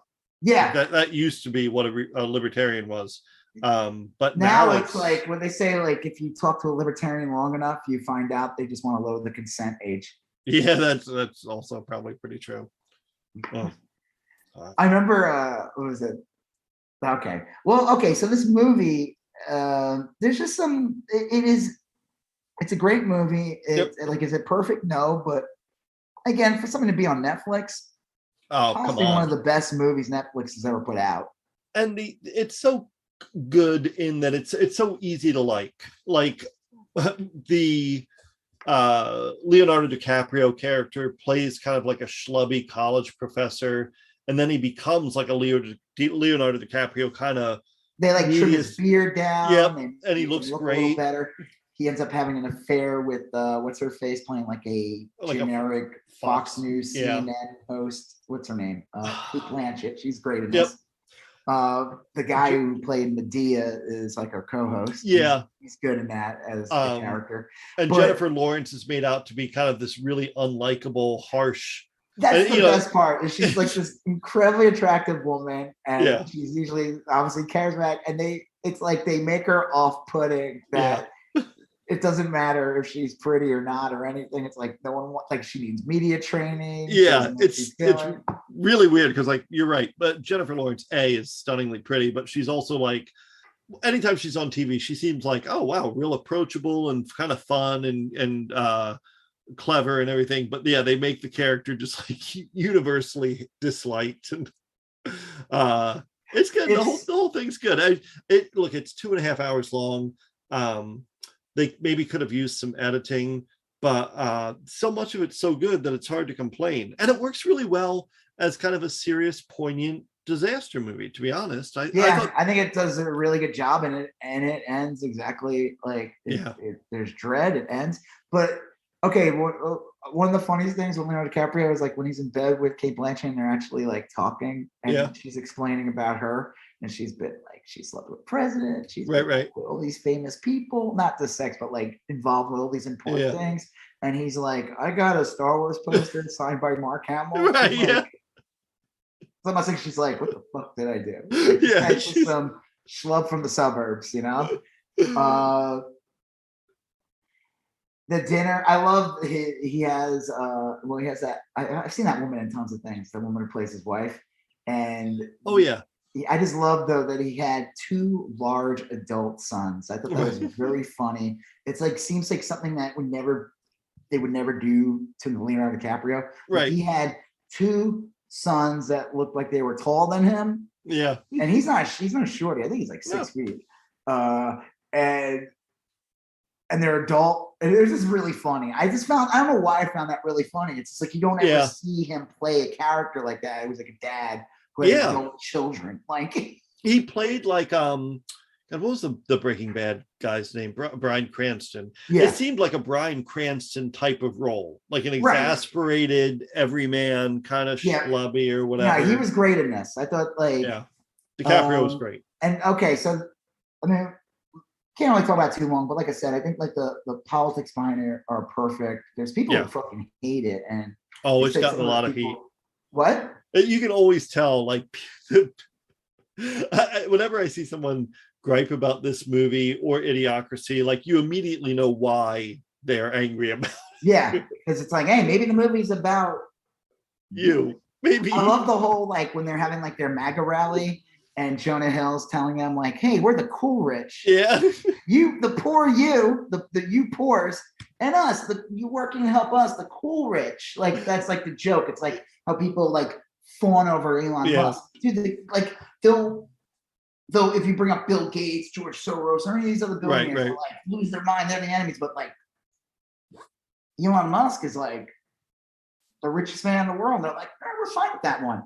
It's like Bill Gates is gonna put a microchip in us. No way. And then Elon Musk will come out and go like with his Oculus, what the fuck he wants to put it in your brain. I'm gonna put a chip in you, and they're like, yes, please, Daddy, do something. Put a chip in us. And it's like, what? Well, it's just funny on Twitter. You'll see like everyone kind of saying positive things about the movie, and then you'll see some chud account like, I don't think it's that funny. You know, like I don't see what's so funny about this. Like, because it's about you. Because it's about you.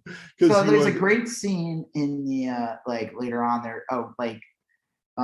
The Elon Musk type character, whatever his name was, the one who basically destroys the planet. Because if it weren't for him, they maybe could have stopped the comet. Right. They could have failed, but they could have maybe, or if they failed the first time, they would have had the resources and did it again. Right. And keep trying. But they decided, no, we're gonna create the jobs, you know. And I guess other countries tried to stop it or something and failed. I don't know. Yeah. But he has this thing where he can basically guess when people die, like had, like, which was kind of fantastical, but it was like algorithm, and it basically he's like, I can figure out when you die, and then he tells the president like, you get eaten by a bronco rack. And like, Brontorac. And kind of like, what? Huh? So the movie, they have like a last dinner. Timothy Chalamet's in it. I like him in this movie. I said I didn't like him in Dune. I don't know. Maybe he'll be better in the next Dune. I like this actor's fine. He was in Lady Bird. He was real good in that. No, I think he's a good actor. I just didn't like him in Dune. I don't know why. I just found the character, I think. But I liked him in this movie. I think he's perfect casting for this. Yeah. Like he's like skateboarder Right. person. You know, I thought he was perfect, and he's funny. I think he's good, and he's actually a good comedic actor. Yeah. Remember the part when like Jonah Hill tries to kiss like Joe reaction is like, get the fuck away from me. It's like in the launch or something. Right. I just love he had the FBI put a bag over her. yeah, I did that. You didn't have to, but that was my idea. It was so funny. It was so funny. Yeah, they keep getting the bags put on their head, but then they get let go, and it's like, yeah, it's so crazy. They have like the last meal together, which is like a really, you said real that poignant, awesome. Like when the frames would freeze. Oh yeah, just like the '80s nuclear war movies. Ugh. I mean, the movie definitely. Okay, so like Earth dies, there gets hit by a comet, and then you find out. The best part is, of course, because the rich fuck. The Elon Musk character and the president, that when so they have this equipment to go mine it, and of course the equipment fails. Right. Like it starts falling apart. One of them breaks. They're like, oh, we still have 25. It's fine. And then it's complete failure. Yeah. And then he's like, I have to go to the bathroom. So do I. I have to go to the bathroom as well. And you find out there was a real. I just love that they created an arc basically. Yeah. And I said to my wife when watching, I said, like, it's crazy. Like they really failed on this, but they were able to succeed on preserving their life. Right. So that's always been the joke about these like billionaires and stuff that fly off to space all the time and do these like bullshit, like Jeff Bezos doing his little movie, his little space shots and everything like that. They're just planning their exit. They're not here to like save humanity. They're just preserving their lives and their class or whatever. So you find out the ship escapes, it survives, it and then they show 27,000 years later. Right. Yeah, they've been in hibernation and they finally find a habitable planet. Yeah, 27,000 years later. Totally insane. I love the part when she said that, like, Glenn Close character, they're naked, which is hysterical. Yeah, that was real weird. Yeah. Do you see the guy who looked like Kid Rock? Yeah, I did. I had to go back. Like, holy shit, it's Kid. I was like, they didn't actually cast Kid Rock. That was supposed to be Kid Rock. Like 50 people died in her vessel. There was like a bunch of vessels. Yeah. Because the joke was everything this guy did was always like flawed. They were just like only half the people made it. Like right. Because they're cutting corners because he's a capitalist. That's like the joke too. You cut corners because you're concerned about profit. You're not acceptable losses. Yeah. Yeah. So you're like, oh, no big deal. We got everybody here almost. But she sees this like exotic bird creature, and she decides to pet. I love it. It's like watching the movie. Like, look at the body double they gave her. Like she's like a huge rat. It's really funny. But she goes to pet the bird, and the bird like just bites her head off. Bites her face off, yeah. And that was the Brontorac. Brontorac. Yeah. And then the joke is like, he's like, maybe we should not go near these things. Right. And honestly, I'll tell you this, after watching the movie, I wouldn't care if they all got Nah. It was, one of the best scenes too was when the president is exiting and she calls Leonardo DiCaprio's character and says basically, look, we got a seat for you and a +1. You can bring your wife, you can bring your Fox News girl, whoever you want. And Leonardo DiCaprio's sitting down to dinner with his family and he's like, I'm good. And like, even though he knows that he's going to get annihilated, he's like, I'd rather die here than be with you. Yeah, I'm good.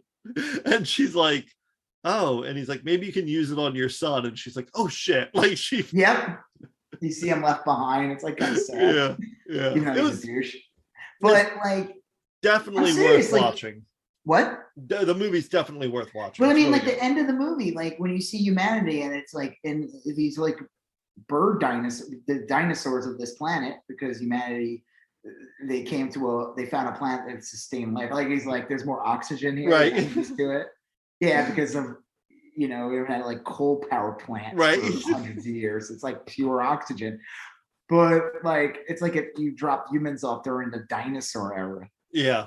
Well, he's like, you may feel lightheaded or your decision making may be questionable, and then like immediately the Meryl Streep character is like, oh, it's a, and she like goes to pet the thing, and right? It eats her. It's like, dude, this thing is like 9 feet, like it's gonna rip your head off. It looks like a velociraptor, like a colorful velociraptor. Yeah. And again, like I just saying, like if they all got eaten, I wouldn't care because I would be dead. With me and you would. Oh yeah. Dead on the planet. I don't know. Maybe you would. I don't know. We'd have been cometed. What? We'd have been cometed. Yeah, we were left behind. You know, this is like these rich people, and they banded us, and like they could have done the right thing and stopped the comet, but they decided like we're gonna make $1 trillion. But while they did that, they created an arc that would they perfected that would escape and preserve them for who knows how long, 27,000 years or something crazy. And it's like these people, they don't represent you. You know what I mean? No. So hey, they were dinosaur food. Oh well. But it was revealed there was one survivor. Back on Earth. Yep, there was a survivor. I'm assuming if there's one survivor, there's probably several survivors. Yeah. But it was Jonah Hill. Yeah, the chief of staff / Meryl Streep's kid. I like that he was using TikTok or whatever. Yeah, he's trying to live stream being the last man on Earth. I feel like it wouldn't work. No, there's no electricity, no cell. There's I don't think you'd have a signal. No. I like that when they showed the planet and they showed like all the wreckage. Oh yeah. Space. Oh yeah, that was a cool scene. There was like a ton of cool scenes too, you know. So. It was a good movie. I highly recommend it. Like I said, if you're offended by like, then the movie's clearly making about you. Yeah. Yeah. If it bothers you, it's about you. And maybe you're the problem. Right. The whole don't look campaign, like don't look up. It's like the most like it's like the ignorance. But it's exactly what's going on with like. Oh yeah. Or it's like people you argue with, the regulatory people who will tell you global warming isn't real. Yeah. And you're like, dude, you're just look around. Yeah. Dude, you're like, what benefits do you have to think that global warming is not real? Like, are you the CEO of an oil company? Are you involved in pollutants? Are you politician? No, you're a rube. Yeah. That's what you are. I never understood that. Even if you were like, weren't like you didn't care and you're like, I don't care. There's nothing I can do about the environment, whatever like that. Mm-hmm. But to like deny it, I never. That's the weird part. Yeah. Like I could see like maybe you're just ambivalent. You don't give a shit. And you'd be like, yeah, I think it's horrible, but what the hell am I gonna do? I'd be like, but at least you acknowledge it's real. But then you're dealing with people who like refuse to acknowledge its existence. Yeah, and it's the same thing with the people who like won't wear masks, won't get the vaccine. It's like it's. All right, let's talk about something more uplifting. Well, there's not like a ton to say. The weird news over the Christmas holiday was that Joe Biden and Jill Biden were on the NORAD Santa tracker, and they were fielding calls from kids. And this one chud from Oregon calls up, not thinking that he's going to get connected to the president, just thinking that he's going to talk to his kids are going to talk to a recording or whatever. Anyway, he gets patched through to President Biden, and President Biden wishes this guy and his family and his kids who are on the phone call a Merry Christmas. And this chud belts out, "Let's go, Brandon," which is... Well, he says something, and then he says, "Let's go, Brandon," again. And Joe Biden was like, "Sure, let's go, Brandon," or something. Yeah, I agree. Let's go, Brandon. And this guy is like just a MAGA chud asshole. Like he was on like some, I don't know, was he talking to Bannon or something? This guy, he's like trying to become like this right-wing grifter now. But he basically said, wearing his MAGA hat, that Trump's the true president. And it's like, Well, there's He's supposed to be a veteran, this guy, or something. There's more to the story than this. It's in every possible way it gets worse. So this guy, right after that, he got a lot of backlash, and he said, "I'm no Trump supporter," and said, I just was concerned and blah blah. And then, as it turns out, like over the next few hours, you find out he was a former cop that left the police force voluntarily after an investigation, and has been on some sort of disability pay since then, which indicates that he shouldn't be working at all. He can't be working, but he also works for his dad at this electric company. So he's collecting money illegally. Yep. And the company took out the company employs like 7 people and took out $500,000 in PPP loans that they haven't paid back. And he's just this MAGA chud deadbeat that's been taking government money like hand over fist, and he's still pissed off. He's pissed off at the deadbeats and the freeloaders, even though he is that a deadbeat and a freeloader. Yes. And then after he got called out on all that shit, he goes on the Steve Bannon podcast with his MAGA hat. Yeah. True American hero. And he's like, I am a Trump supporter, and his Trump is still my president, and this, that, and whatever, and blah, blah. What's his name? Schmeck or something? Yeah, it was Jared Schmeck, I think. A horrible name. Yeah, well, I don't know if this is true, but someone posted on Twitter that not Schmeck, but Schmeckel or Schmeckman or something is like Yiddish for having a small penis. Schmeckel. Schmeck, is that? I don't know the term. I know some Yiddish. And pretty much the only Yiddish I know is like curse words. Yeah, schmuck. I know schmuck. Yeah, but so that's his story, and now he's all butthurt because his family had to take their website down, and they have the website for the electric company, the family electric company. And I think they keep calling it an electric company. I got the feeling it was like electrical work, like they would come in and like unlicensed. Yeah, probably. And they also this electric company is set up in a town that went like 70% for Biden. So I don't know how their business is going to do or whatever, but that's it. And it's just like, this is just more he's like just an asshole. He's just another right-wing asshole. Yeah. And I mean, it's kind of funny if Biden's aware or not, but it's just such a great response. Like, it's like, I don't give a fuck. Right. Like, first of all, the whole Let's Go Brandon thing is so fucking lame. We've talked about this. Yeah. I found an awesome Simpson meme. Yeah. And it's the Milhouse's dad episode where Milhouse gets divorced. Milhouse's dad gets divorced from the mom, and he now lives in his own apartment or whatever, and he's bragging to Homer that he sleeps in basically a child's bed. That's a race car bed, yeah. And Homer's like, I sleep in a big bed with my wife. And he goes, so Milhouse's dad goes, let's go, Brandon. And Homer's like, I say fuck Joe Biden like a regular adult. Yeah. I mean, the whole let's go. I mean, it's like, oh, you're just mad it worked. We got you. Are you triggered, Lib? Are you cry, Lib? Are you triggered? It's like, no. Yeah. I think it's hysterical that they made an economy, their own little economy over Let's Go, Brandon. Yeah. It's really, honestly, it really doesn't. I've never met someone that it bothers. I think a lot of people will point to the fact that liberals are mad at this guy as proof that the Let's Go Brandon is bothering them, but it doesn't really have much to do with that, from what I can tell. It's more the notion that this was Christmas Eve. Biden wished your kids a Merry Christmas, and then he was nice to them. Yeah, and like honestly, like.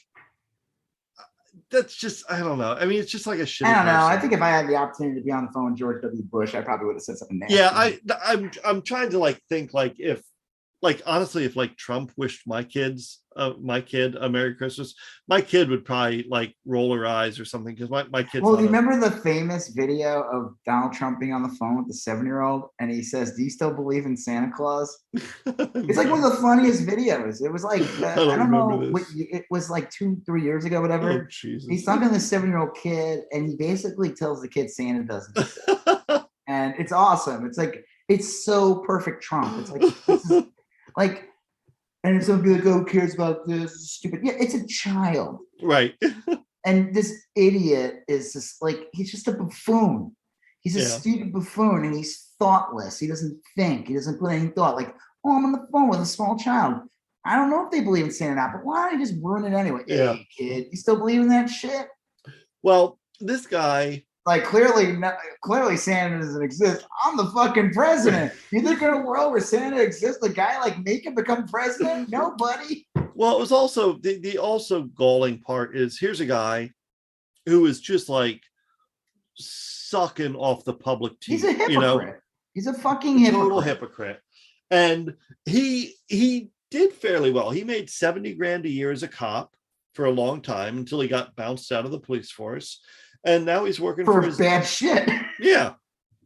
And well, we don't know that, but you don't get drummed out of the police force for rescuing cats out of trees. I don't know. It depends on the cat. And normal. Normal. Yeah. Fucking normal. And of Garfield. Then he's working for his dad, and which is, again, there's no shame in that. About normal, sorry. But like, I love the normal comic strips. Yeah, go ahead. Sorry. He's just see. This is how I was with the Bronto burger. With You get lost. You're just thinking of normal. Like, I'm just thinking of normal, and now I'm thinking about normal in the Garfield movie. What a wasted opportunity that was. Well, he's a hypocrite and a dick, and that's the deal with Let's Go. It's just Brandon. Again, this whole Let's Go Brain thing is like. And I'm telling you, it's huge. I told you like a month ago, I heard like a local commercial, and the guy's like, "Let's go, Brandon." I'm like, what? Or like I was in a store and some guy, like his ringtone was like, "Let's go, Brandon." Yeah. I'm like, so weird. It's amazing how quick it moves in the right wing circles. To be perfectly honest with you, it's, of all the like negative things people can say, it's like a pretty reasonably fine negative thing to say. You know, I mean, like, it really is probably less offensive than most of what Republicans say. Honestly, well, I mean, you know, it is meant to say "fuck Joe Biden." Yeah, but it's not like super racist or transphobic or anything. Right? Yeah, like, true. This is pretty wholesome pretty... in comparison to what they're normally known for doing. Yeah. So, well, they say "Let's go, Brandon," and then they vote on a anti-trans bill. Yeah, that is true. So it all leads into something awful. It's not like. Yeah, no, you're right. But this does kind of bring us to an oddity here, which is a moment where we may say, "Let's go, Trump." Only time I'd say "Let's go, Trump" is if he's on a cliff, and like "Let's go, Trump!" Like, and he jumps off the cliff. Or asking like Neo in the Matrix, remember? Telling him to let go off the building. Yeah. And I guess the Matrix stopped him from walking up the building.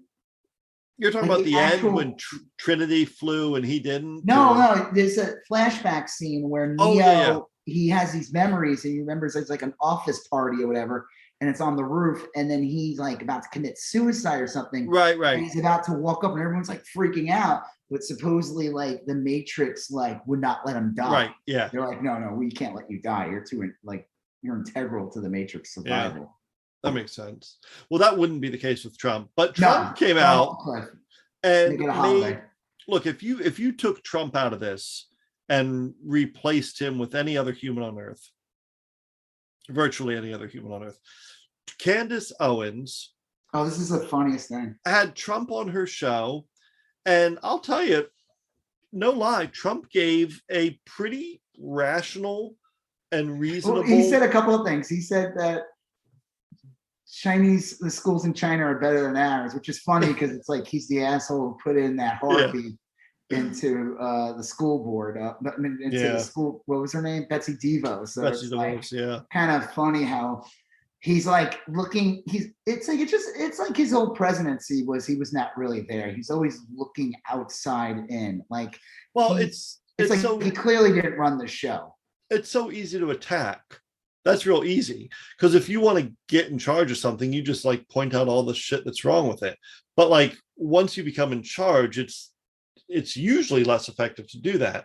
But with this clip, the part of the clip I'm talking about in particular is Candace Owens is like, a lot of people are dying because they took the vaccine. And Trump basically just came out and said, no, that's true, you liar. Yeah, he's like, that's not true. He's like, a lot of people are doing real well from he's like 90. He said what he said, like 90, he even said like over 90% of the people dying are the unvaccinated. Yeah. It's it's the other way around. He's like, and she like became like she looks like such a deer in headlights. Yeah. Like, there's nothing going on behind her head. No. Like and all she does is she's talking about, she was like pimping Parler. Yeah. Parler is like her husband owns it or something. So I think you're right. Yeah. Like, she's trying to prop it up. She knows come on, it's Twitter. No one cares about Parler. Yeah. Well, because you always see people on Twitter saying, follow me on Gab. And then it's like, and they all try to do that. And Trump was like, no, I'm just going to make my own. Yeah. Like, I'm not going to prop he's like, why do I need to prop up your social media platform? I'll just make my own if he ever gets that off the ground. Yeah, he will not. No, but it's a grift. He has no legacy. His only legacy is January 6th.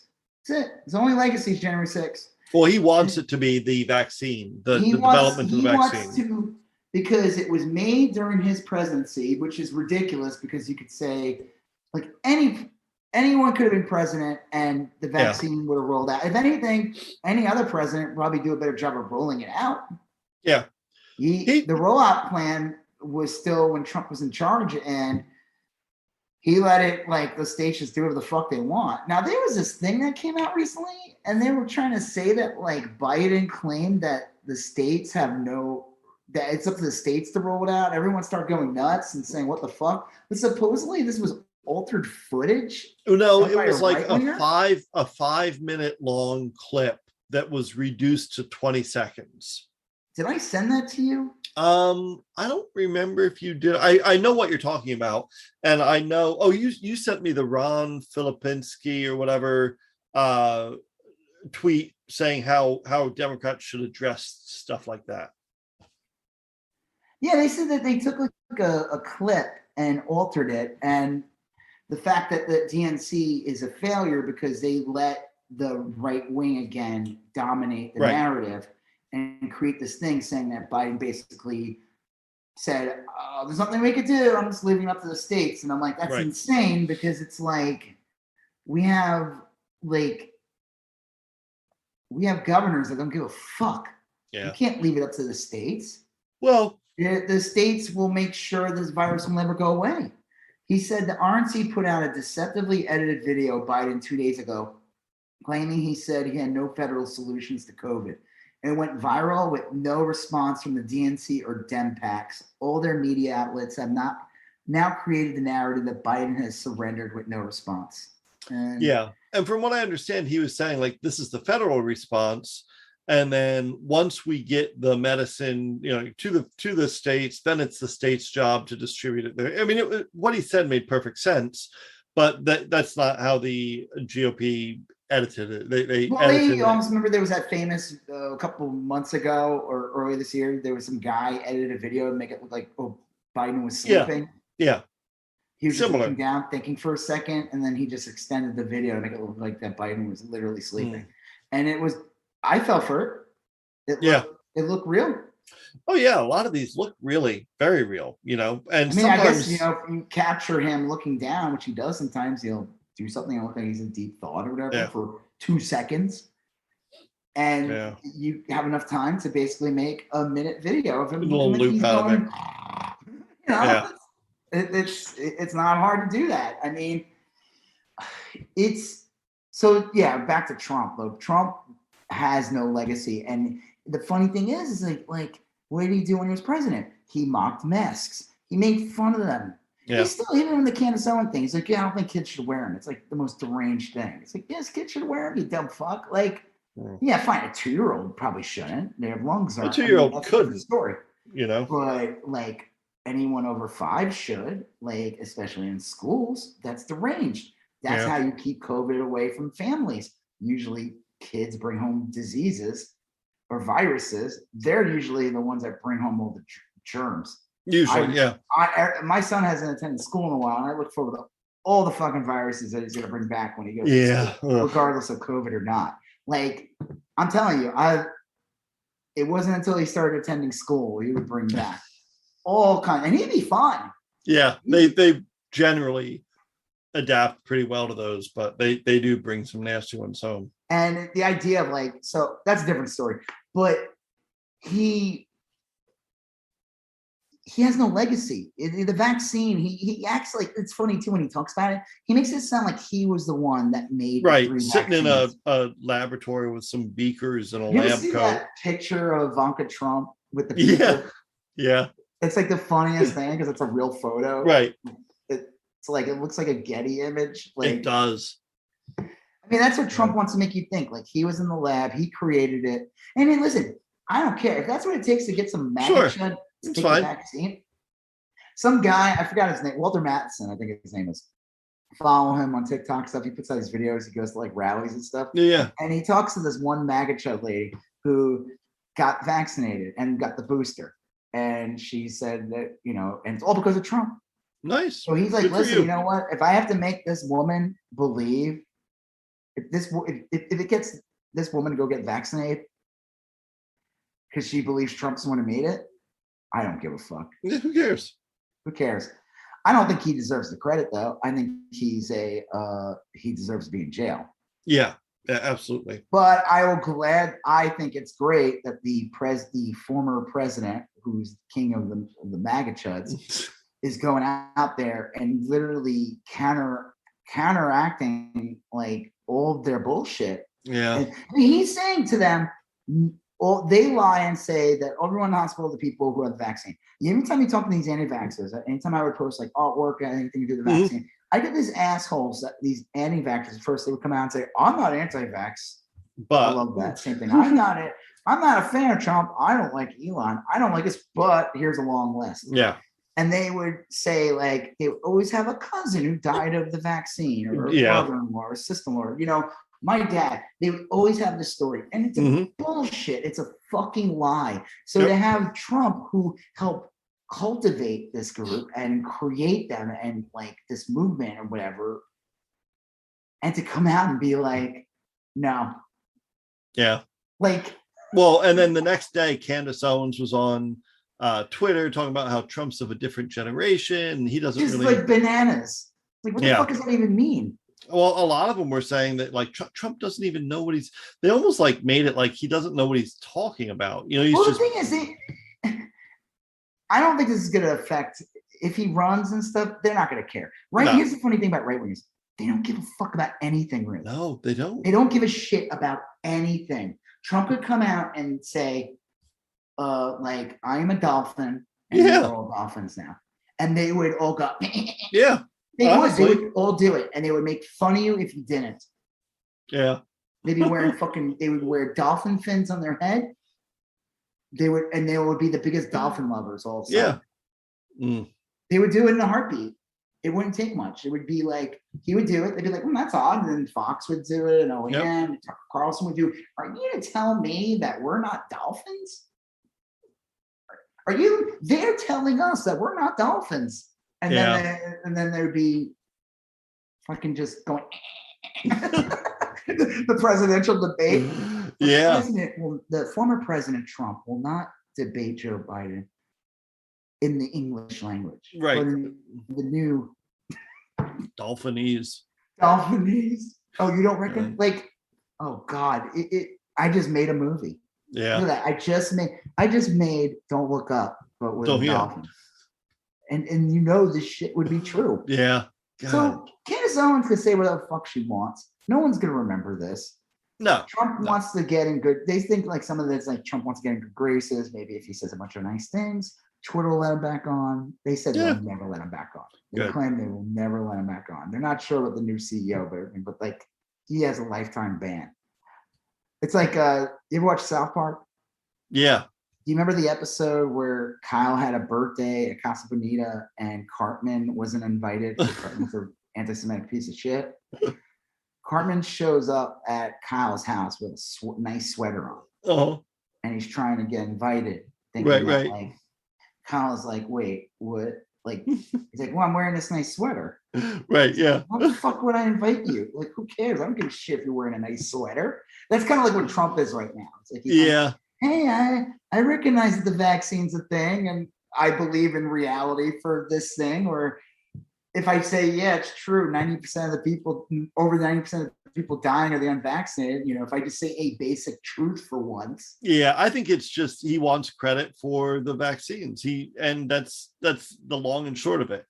It's just funny though, because it's like, wait, so let's say he runs again, if he even does, right? Yeah. And they're gonna come out and say he's pro-vax. He'll finesse it. How's that gonna work? He'll be like, I'm pro-vaccine, but you don't have to take it. It should be optional. Well, he tried doing that. He said that he's like, I don't know, I respect your freedoms, if you want to die or something, yeah, that's cool, go fucking die. I mean, it's kind of what he said.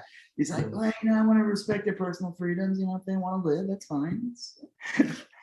That's their choice as an American. They could die, I don't care. Just letting you know. But I mean, like, what would his campaign be? You know what I mean? You can't be pro-vaccine. It won't work. But that's why I said, like, they could flip on a dime. They don't believe in anything. It could be dolphin. It could be a car. They will claim anything. I think that's why they think, like, what the joke is? Like, remember for years they would always attack gay marriage and say, well, it's a choice. Why can't you just choose to like be gay? It's like, no, that's not how it works. Like, why would anyone choose to, like, all of a sudden, like, at the time you could, like, easily lose your job? You probably still today. Yeah. Like, or get completely, your family attacked. It's like the same thing with trans. They just think, like, oh, they're just making that choice. Why do you have to choose to be that way? Like, it's like everything. It's like, it's not a choice, asshole. Yeah. But I'm telling you, a lot of these people, they would flip on a dime if their overlord said, like, we're now all cabbages. They would get in a field. Right. They'd say, yeah. And they would sit in a field and look like a cabbage. Paint themselves green. And they would say, plant us. Right. And then they would have Kid Rock put out a song. Like, well, ain't nobody gonna tell me what to do. You ever hear that song? Yeah, I do. Oh, yeah. It's horrible. That guy. Bad ones. You've seen it? Have you listened to that song? Yeah. Who? That's not Kid Rock, though, is it? No, that guy. No, it's like some other band that he teamed up with, and that it's like their song merged with his shitty rapping. Nice. And that guy like looks at the camera and points like, "Ain't nobody gonna tell me what to do." It's like. You ever watch Mr. Show? Yeah. You ever seen the skit? We're gonna blow up the moon. Yeah, I think And like Bob Odenkirk does like the what's his name? Something Junior. The guy who used to sing, "Are you ready for some football?" Oh yeah, Hank Williams Jr. Yeah. And they had like he was like singing the song like whatever about blowing up the moon. It's funny because that skit of Mr. Show is genius, and whoever wrote Don't Look Up definitely had to have been influenced there, inspired by We're Gonna Blow Up the Moon. That's funny. Yeah, that's such a great skit. Yeah, God, I forgot about that. Yeah. Well, it's blowing up the moon. They would blow up the moon. Trump said, "You know what? I think it's an eyesore." It would remain a popular idea amongst the GOP if Trump said, "Yeah, they'd be like the flat earthers, like anti-moonists, anti-moonist." I mean, what has the moon ever done for me? Yeah, except affect the tides. You can't rationalize. No. Well, yeah. I don't even like cheese. Yeah, I don't anticipate Trump being right about anything else in the near future, but the vaccine thing, he got this one right. That's fine. Good for him. Yeah. Hey, you know what they say? What they say? A broken clock is right twice a day. That must have been. I feel like that's too with these people, I mean, like, he's not right twice a day, though. No, he's right. Maybe like once or twice a year. Once or twice a century. Yeah. This is Trump's big 2021 moment. It's funny. It's like there's two different Trumps. There's like the shitty Trump. Well, he's shitty either way. But there's like the asshole Trump who, ran, wanted to build a wall. And then there's like, he's acting like the Trump he was kind of. He's still political. He's always been political, but like they would always ask him something. And this would be like decades ago, even like around the Iraq War, something like that. Like, and he would always have like a little bit of common sense about things. And he wouldn't like stray too far, but he'd be like, I don't know, why would you do this? And it's like very good, like right. It seems like a normal thing. So I think like it's like he's almost like Adam. Is he basically telling us he ain't running again? Because like I said, I just can't imagine how he could run and be pro-vaccine. And did you see Marjorie Taylor Greene had to like come out and write this long defense about Trump? Yeah. And weirdo. It was like I forgot what I wrote. I said something on Twitter like, you got to like explain to the rubes like I mean, like it's all bullshit. It's a game. Like that's because how do you push a message and then have your guy who's in charge, the so-called main person, not go along with the fucking narrative? Yeah, the right the people on the right wing that I see on Twitter, a lot of them just say, look, this is the only weakness Trump has, is that he's literally all they're about, though. Yeah, he cannot stop himself from taking credit for things. And they're like his go ahead. His judgment in that is clouding his advice regarding the vaccine. Well, the funny thing is that like he is correct in wanting to it's like the joke is that he's always wanted to. He hates those people. He hates Mark Kelly. Oh yeah. He hates all those Republicans. He hates all the fucking MAGA chuds that go to his rallies. He could give a shit about them. He left them at an airport, remember, right before the election? Yeah, I forgot about that. Airport to freeze. And which is funny because it was in that part of Nebraska that went to Biden. That's funny. And I think he's secretly, he's like this New Yorker guy, upper class New York guy. It's like he doesn't want to associate these shitbags. He wants to like hobnob with like the elites, like the real elites, not the cool elites, like Joe on the Hill said. They always said he was real pissed off. Like, was he from Queens? That the people in Manhattan wouldn't accept him. He was frustrated that what he thought of as a better class of person wasn't embracing him. He always felt really grieved by that. So. And I think he secretly still wants that. And then the rational thing is to say the vaccine works. So it's like it's like a double thing. He wants to get back into he like this is his way to like work himself back in some kind of normalcy. I don't think it's almost like, to me, it's like it kind of sends a signal this guy is not running again. Yeah, it could be. I don't know. Because I don't know. I mean, a lot could happen in the next 2 years. They usually don't announce till like 2023. Who the fuck knows? Who knows what's going to happen? Who knows? I mean, we're about to enter an election year. Yeah. And it's pretty crazy. Speaking of which, though, I guess we'll talk about. I guess we'll just talk about this shit first. Explore talent. That is a bizarre story. And did you hear about this? I know I mentioned it a couple of days ago. I saw some mentionings on Twitter on it, and you were talking to me about it. It seems as if there's a talent agency that that employs a lot of right-wing politicians, Lauren Boebert and Marjorie Taylor Greene and Madison Cawthorn and that weird drunk woman that was with Rudy Giuliani during the election stuff. Yep. And Candace Owens and a few others. And all these right-wing media people went through Explore Talent. It's a little modeling agency located in the strip mall, I think in Las Vegas. And then they after the weird J6 rioter who stole Nancy Pelosi's laptop. Yeah, she's one of them. She's a model with that. It's like so bizarre. It really is. Now, that's an odd one. For the most part, like, look, if you told me most modern politicians had some background in theater or acting or whatever, I don't know that that's a conspiracy. That just makes sense. That seems like it's a performance. It's a performance art to be a politician.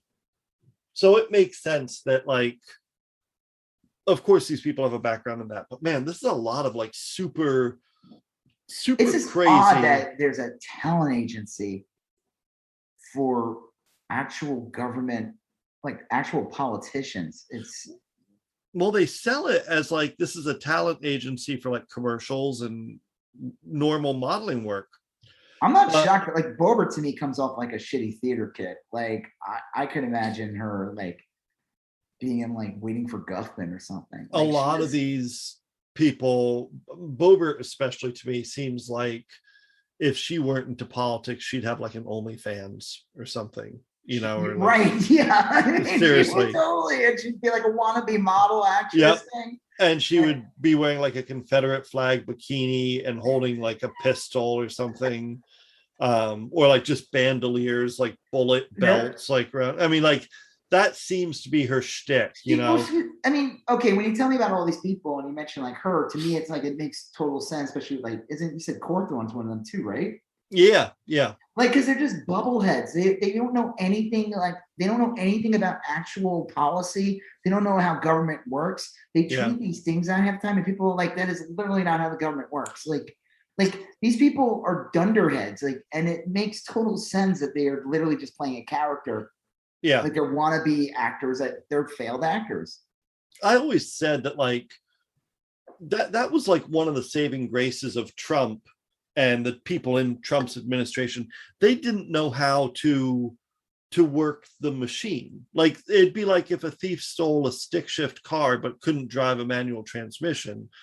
Like, what are they going to do with it? You know, they can't go anywhere. And that's kind of like how Trump was. Trump would be like, well, we need to achieve X, so make it happen.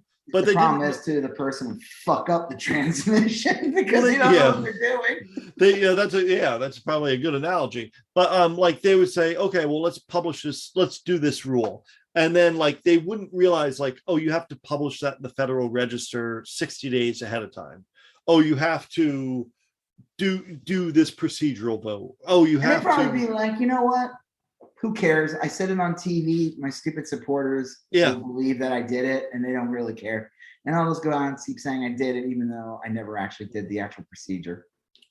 Yeah. So I mean, like, is this a conspiracy where a modeling agency is like funneling right-wing nuts into our political system? I mean, maybe. I mean, like, it doesn't seem. It's a good conspiracy. These are the real conspiracies. Yeah. It's totally believable. We talked about this last week with like how there's like a weird connection between like a lot of right-wing politicians and reality TV. Now, the joke about reality TV is nothing real about it. It is scripted, almost scripted. It relies on heavy editing and it relies on some acting and scenarios. Yeah. Like, none of that shit is real. None of that. Do you remember like what was that fucking show, The Hills, or whatever, years ago? Yeah. And there was that one girl, and she had a spin-off, and she went to work in an office. Yeah, Lauren Conrad. Yeah, and she worked in an office, and the people were like, they fucking hated it because it was like she didn't really work there. Right. It was literally all fake. It is all manufactured. She didn't do any actual work there. And they had to like, if anything, it was a adherence to the people actually were working.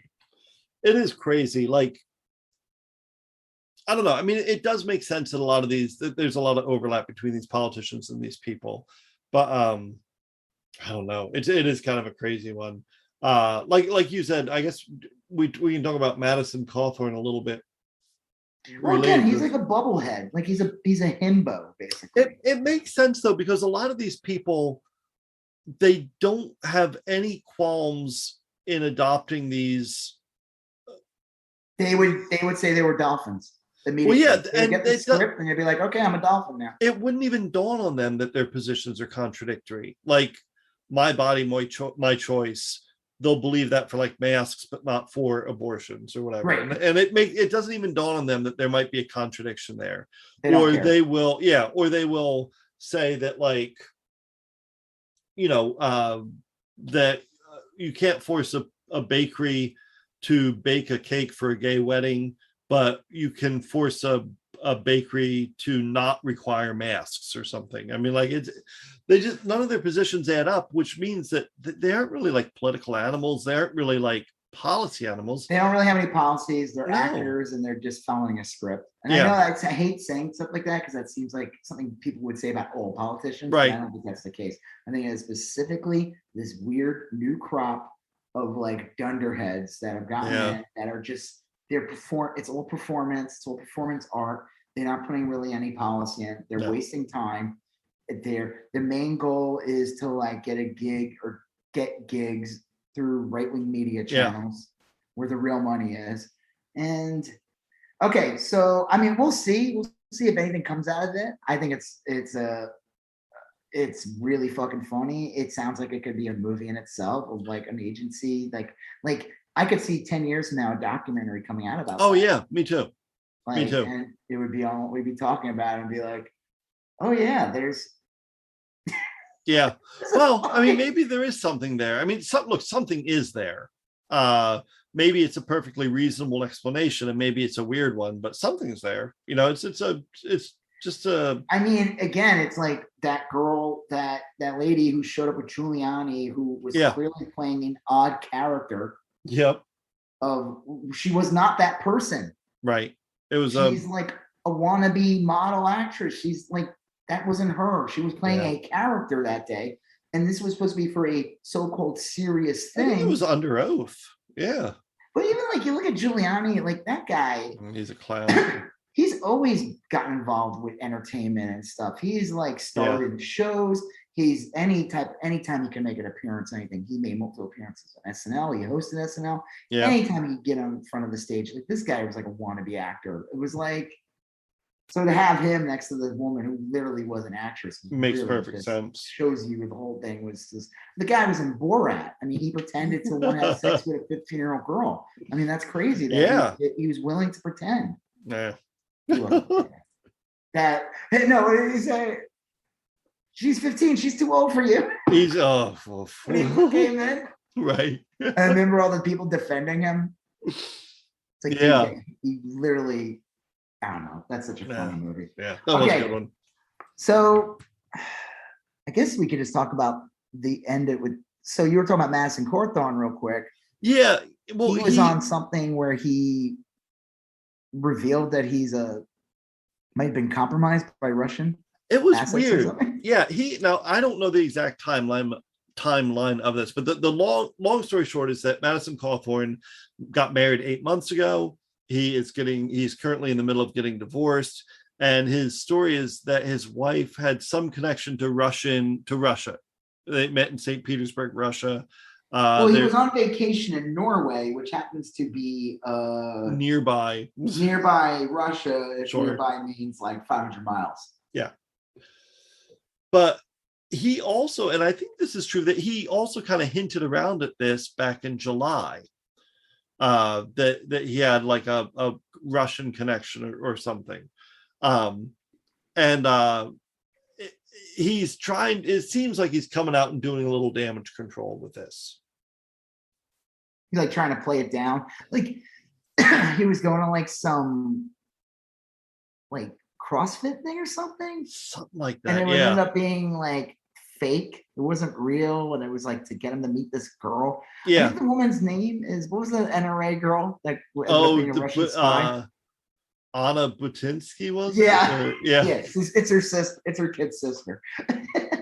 Elsa Butinsky. Elsa Butinsky. She's a year younger. Well, who was the real pretty one? The spy. Do you remember her? That was a long time ago. Yeah, it was a while ago. That was a weird one. She was like a model or something. Yeah, she looked like Black Widow or something. Yeah, she did. God, what was her name? I don't remember that. I don't know the real stories behind that. I just remember that it was revealed that this woman was actually a spy. Yeah. Well, the theory here is that Madison Cawthorn may have married and have been married briefly to a Russian agent, right? Like well, that's the joke, is like, even, talking about Borat, one of the funniest jokes in Borat was, so he had his daughter in the movie, right? The girl played his daughter. And there's a scene where she kind of breaks away from her dad, kind of goes on her own, and she gets involved with like right-wing groups. And they were kind of making fun of the whole Butinsky thing, but they were showing how easy it is to get these foreign assets to get involved with these right-wing groups. They were like, if they're just moderately attractive in any way whatsoever, and they could just worm their way in, and the Proud Boys or any of these stupid right-wing groups will allow them in. And the joke is that they end up all becoming compromised assets for Russia. These are Russian spies. I thought that was like a really funny thing, because it was like, that shit has happened. It happens a surprising amount of times, and that's probably what just happened to this dumb kid. Yeah, this child in Congress. Oh, he's such a moron. He is literally the dumbest person. Remember, he said he was gonna primary all the 11 congressmen or something that voted on something that was against the Republicans. Oh, I think it was the people who censored GOSA or something. You can just see like his wife at the time telling him what to say. Like, okay, I have a great idea for you. You say moose and squirrel. Right. And then you say, this is very smart. Everyone will say you're a smart politician, very smart American. Right. You say you're going to primary all of them. Dumb fuck. Yeah, she's setting him up. God. He knows more about American political system than he does. Probably. So she really is not from the United States, his wife? Yeah. God. Well, yeah, what a screwy story. I mean, you wonder, like, obviously, like, what state is he in? He's in North Carolina, I believe. It's probably so fucking gerrymandered, that district. He'll probably get elected. North Carolina is one of those weird states that's still run by Republicans, although it's quite progressive in a lot of ways. It's like it's better than South Carolina. Yeah. But I don't know. Like North Carolina it went to Obama, I think, twice. Didn't go to Biden, but it's got like a ton of research universities. There's like this one city, Chapel Hill and Durham, has like University of North Carolina State, Duke, and Wake Forest, all in like I always find it funny when like you would find out all these like really important things in our government are like located in some red states, and you're like, what? Is that a good idea? I mean, like obviously Georgia switched over, but when I found out like the CDC is in Georgia. Speaking of the CDC, real quick. So Delta came out and said, like, the guy we saw last week, what was it, Southwest, the guy who had COVID, told people to, but the Delta guy basically wanted to like shorten the quarantining of a person from 10 days to 5 or something. From 10 to 5. And the CDC did it. That's insane. There's no look, maybe that's a good idea, maybe it's not. I don't know. But what I do know is that the fucking CEO of Delta shouldn't have any input. It should be like a team of doctors. If the doctors decide it's 24 hours, that's fine. Like that's not my bag. I don't know how viruses work or shit. But what the fuck is this CEO of Delta chiming in on this for? You know? I mean, what does he like call up NASA and talk about how space shuttles should work, or call up national parks and talk about bear preservation? I mean, like, what? Just stay in your lane, buddy. You know, I mean, and obviously it's cynical because he just doesn't want to. You know, he'd rather kill some people than make a dime less per year. But the fucking CDC went along with it. I don't know. I mean, look, for all I know, maybe it is a good idea. Maybe the CDC looked and said, "Yeah, you're right." Well, they tried to. Okay, so I read a little more about it, and they said like,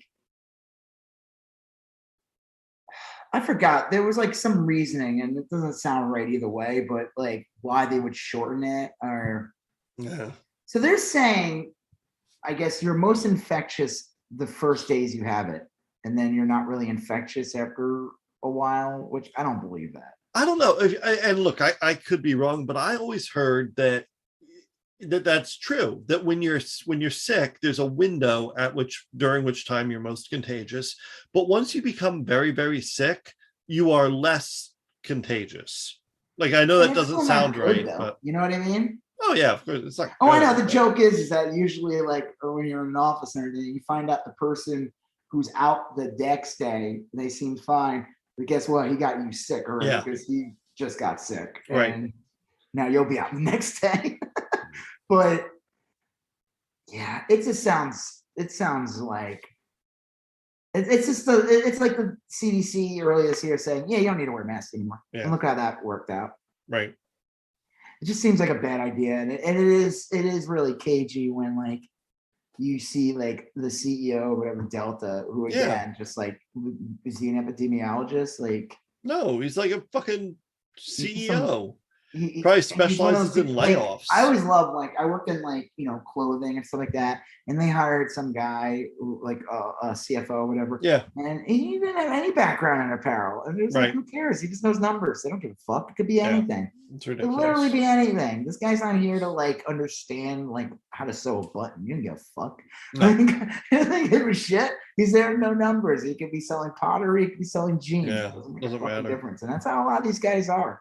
He could, like, he probably, who knows, probably knows nothing dick about airplanes, He doesn't even know, like, he's like, I don't know how these magic boxes get in the sky. I just know that they generate numbers. And but like, what the fuck, man? I don't get that. Like, it's you hear those kind of stories, and it's stuff like that. It's those kind of conspiracies that people get into, and then they start saying dumb shit like, well, why do I even trust what the CDC says? And it's like, well, I mean, you could use some also personal judgment as well. Just because maybe the CDC says you should wait 5 days, maybe you should wait 7 days. I don't know. Like, use some personal judgment. I mean, but most people don't have personal judgment. True. That's why you need laws.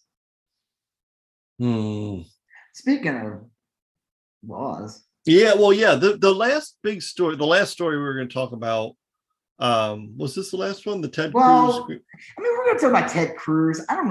There's nothing new to say about this. So basically it was revealed that a bunch of senators were supposedly tied with like getting the 100 congressmen to vote. Like, set up before January 6th. Peter Navarro. Green Bay sweep. Yeah, there's a organized plan with a bunch of people on board that were going to disrupt the certification of Joe Biden's victory. And it included people like Ted Cruz and Gozar and Cawthorn and not. And now that it has a name like Operation Green Bay Sweep, and it has a bunch of people having admitted to being part of it, it seems real crimey, Yeah. I mean, it seems like, it seems crimey. I mean, seems like evidence, not a memoir. And I don't know. I mean, like, it's frustrating. I know a lot of people have been bad-mouthing Merrick Garland over the last day or two, and I see why, because this is the kind of stuff that really should be resulting in charges, and it's not. And now you have like even more proof. I mean, it's not like there wasn't a lot of proof to begin with. Anyway, there was, but this is just another big bucket of proof dumped on the Democrats' head, and they're doing nothing with it. So. Yeah, I don't know. I guess we'll know more about it. I guess the last thing we're going to talk about before we sign off for the year. Yeah. Oh, yeah. Was Ghislaine Maxwell. Ghislaine. Ghislaine. Yeah. Ghislaine. It was right. Was that guy Hassan Piker tweeted Ghislaine? It spelled her name literally with Ghislaine. Well, she was what did she get? 5 out of 6 charges, and they're all serious charges. Yeah, they were all nasty ones. They were like sex trafficking minors, basically. Sex trafficking minors. I saw a documentary on HBO about it, and when they talked to the women that, they're all like now in like their 30s or whatever, but like, my God, some of those stories are so disgusting. Like, they were like young, they were like 14, 15. And they talk about Ghislaine and the other guy, the Epstein dude. And yeah, I said we'll see. She hasn't been sentenced yet, but I'm assuming she's gonna get a pretty harsh. Well, she's 60, and I'll bet you she spends the rest of her life in prison. Now I'm curious what kind of jail she's gonna go to. Well, that's a good question. She's a rich lady, and will she go to a rich lady jail? Yeah. Or is she gonna go to Oz? My guess is she'd go to a lower security prison camp or something. I bet she gets a nice prison break, you know. So I wrote, I tweeted, my condolences go out to Elon Musk. His good friend Ghislaine Maxwell is going to jail. Jesus. That photo. Now, to be fair, someone tweeted this thing, and it was kind of funny because it's like this guy. It's like he's trying to point out because someone posted a photo of all the photos. Like that was a joke. Like they showed her at Clinton's wedding, showed her at like with the Trumps, showed her with all these famous people. Like you think of any famous person in the past couple decades. The Epstein and her were somehow involved. Now, the thing is, just because they're in a photo together does not mean that they were on Sex Island with them. And all this stuff. Now, guys like Dershowitz, they might want to worry, yeah. Yeah. Well, Dershowitz said something like a couple of years ago. He was being interviewed about it. He said, like, say, well, I was wearing clothes or something. Yeah. It's okay. Which is, to me, just sounds even creepier. It's like, it's fine. I was wearing socks. Yeah. Right. But, like, someone pointed out. Dry humping doesn't count. So this guy said, like, he was, like, a tech company or whatever. They have, like, some kind of event. And he's like, these people were at all these things all the time. It is impossible not to have a photo with someone in there. You can't say that they're perfectly tied to them. Now, the thing is, if they're on the flight logs, though, that's a different story. Yeah. Now, everyone loves to show Elon Musk with her and this photo that goes around all the time. Everyone wants to show that. But the only reason why it's funny is because he denied even knowing her, which is a lie. He knew who she was. So I think when you deny it, you supply it, you know? That's right. Well, we talked about, like, last week, we made jokes. We were talking about the OJ trial. The joke was, but OJ was like, okay, regardless if he was found innocent or not, innocent people usually don't try to flee with their friend in a car chase. Usually generally not. Immediately, they become cooperative with the cops and they say, what can I do to help? Yeah. I wrote, breaking, Ghislaine Maxwell will be a featured speaker at the next Turning Point USA event. Yeah, I can imagine. I can believe that. Yeah, I can believe it. They will. I don't think they will, but they did have Kyle Rittenhouse. So they did. And they treated him like he was Hulk Hogan. Yeah, like returning royalty. Yeah. I don't know what's to be said about it. I hope there's justice. I mean, it sucks that the other guy was able to either, the joke is there's people, let's say he didn't find stuff, but I always find that the Epstein thing is so odd with the right. They always will want you to just focus on like the Clinton stuff. Yeah. And I guess Epstein had like a painting of Clinton in a dress, and everyone said the thing was clearly fucking fake. It was a joke. Clinton did not take, like, whatever. Doesn't even matter. But, and I don't even give a fuck. I mean, like, Clinton's a pig. I mean, like, but like, they always have like a blind eye to the Trump connections between Epstein and Ghislaine Maxwell. Yeah, and there's more Trump connections than any other person. They're like, they were neighbors in what's his place called in Florida? Mar-a-Lago. Mar-a-Lago, yeah. Supposedly, like, Epstein's place was like next door or some shit like that. Well, I mean, like, they all talk about Epstein. They'll be like, Epstein didn't kill himself. They want to create some conspiracy, right? But then if you bring up Trump, they're like, what? It's like they have like this weird like there's a disconnect there. It's like they were made, like someone casted a spell and made them forget that Trump existed. A Trump that they can't. You just don't see those images. They can't. They're on a spell. And they don't know that all those photos of Trump hanging out with them, or all the like flight logs that show Trump was like good friends with them. I mean, they can't. Some wizard casted a spell on them, and they just don't see it. They don't see it at all. They can't make. There's no connection. They can't put two and two together.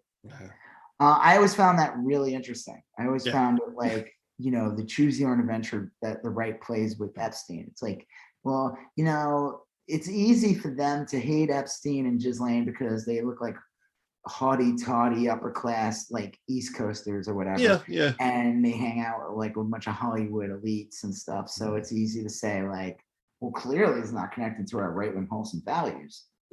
And then you find out all the people that they love or have on Fox all the time were also involved. with their So I don't know. I mean, everyone always hoped that like she would spill the beans, or Yeah, like, I think that was a hope. Yeah, dude.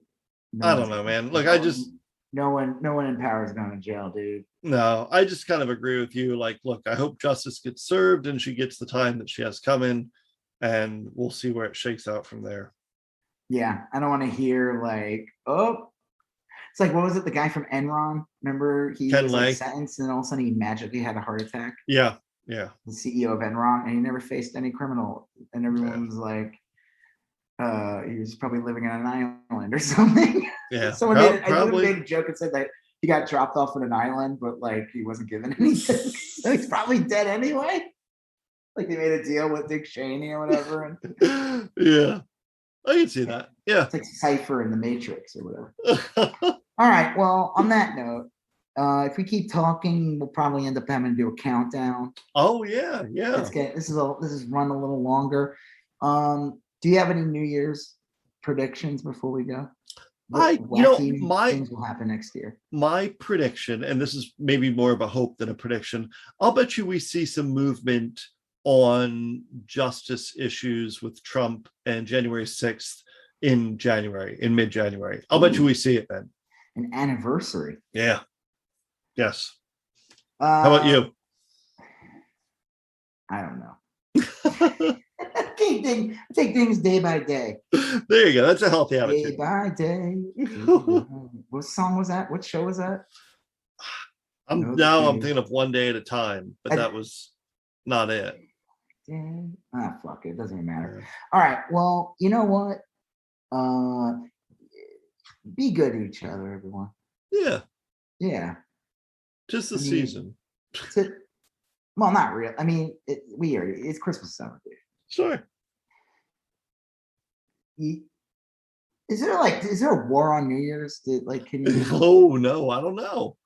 I don't think so. They say like it's not a year. It's like there's a disagreement now, and like if it's a year. No, I think New Year's is one holiday that everyone's good with.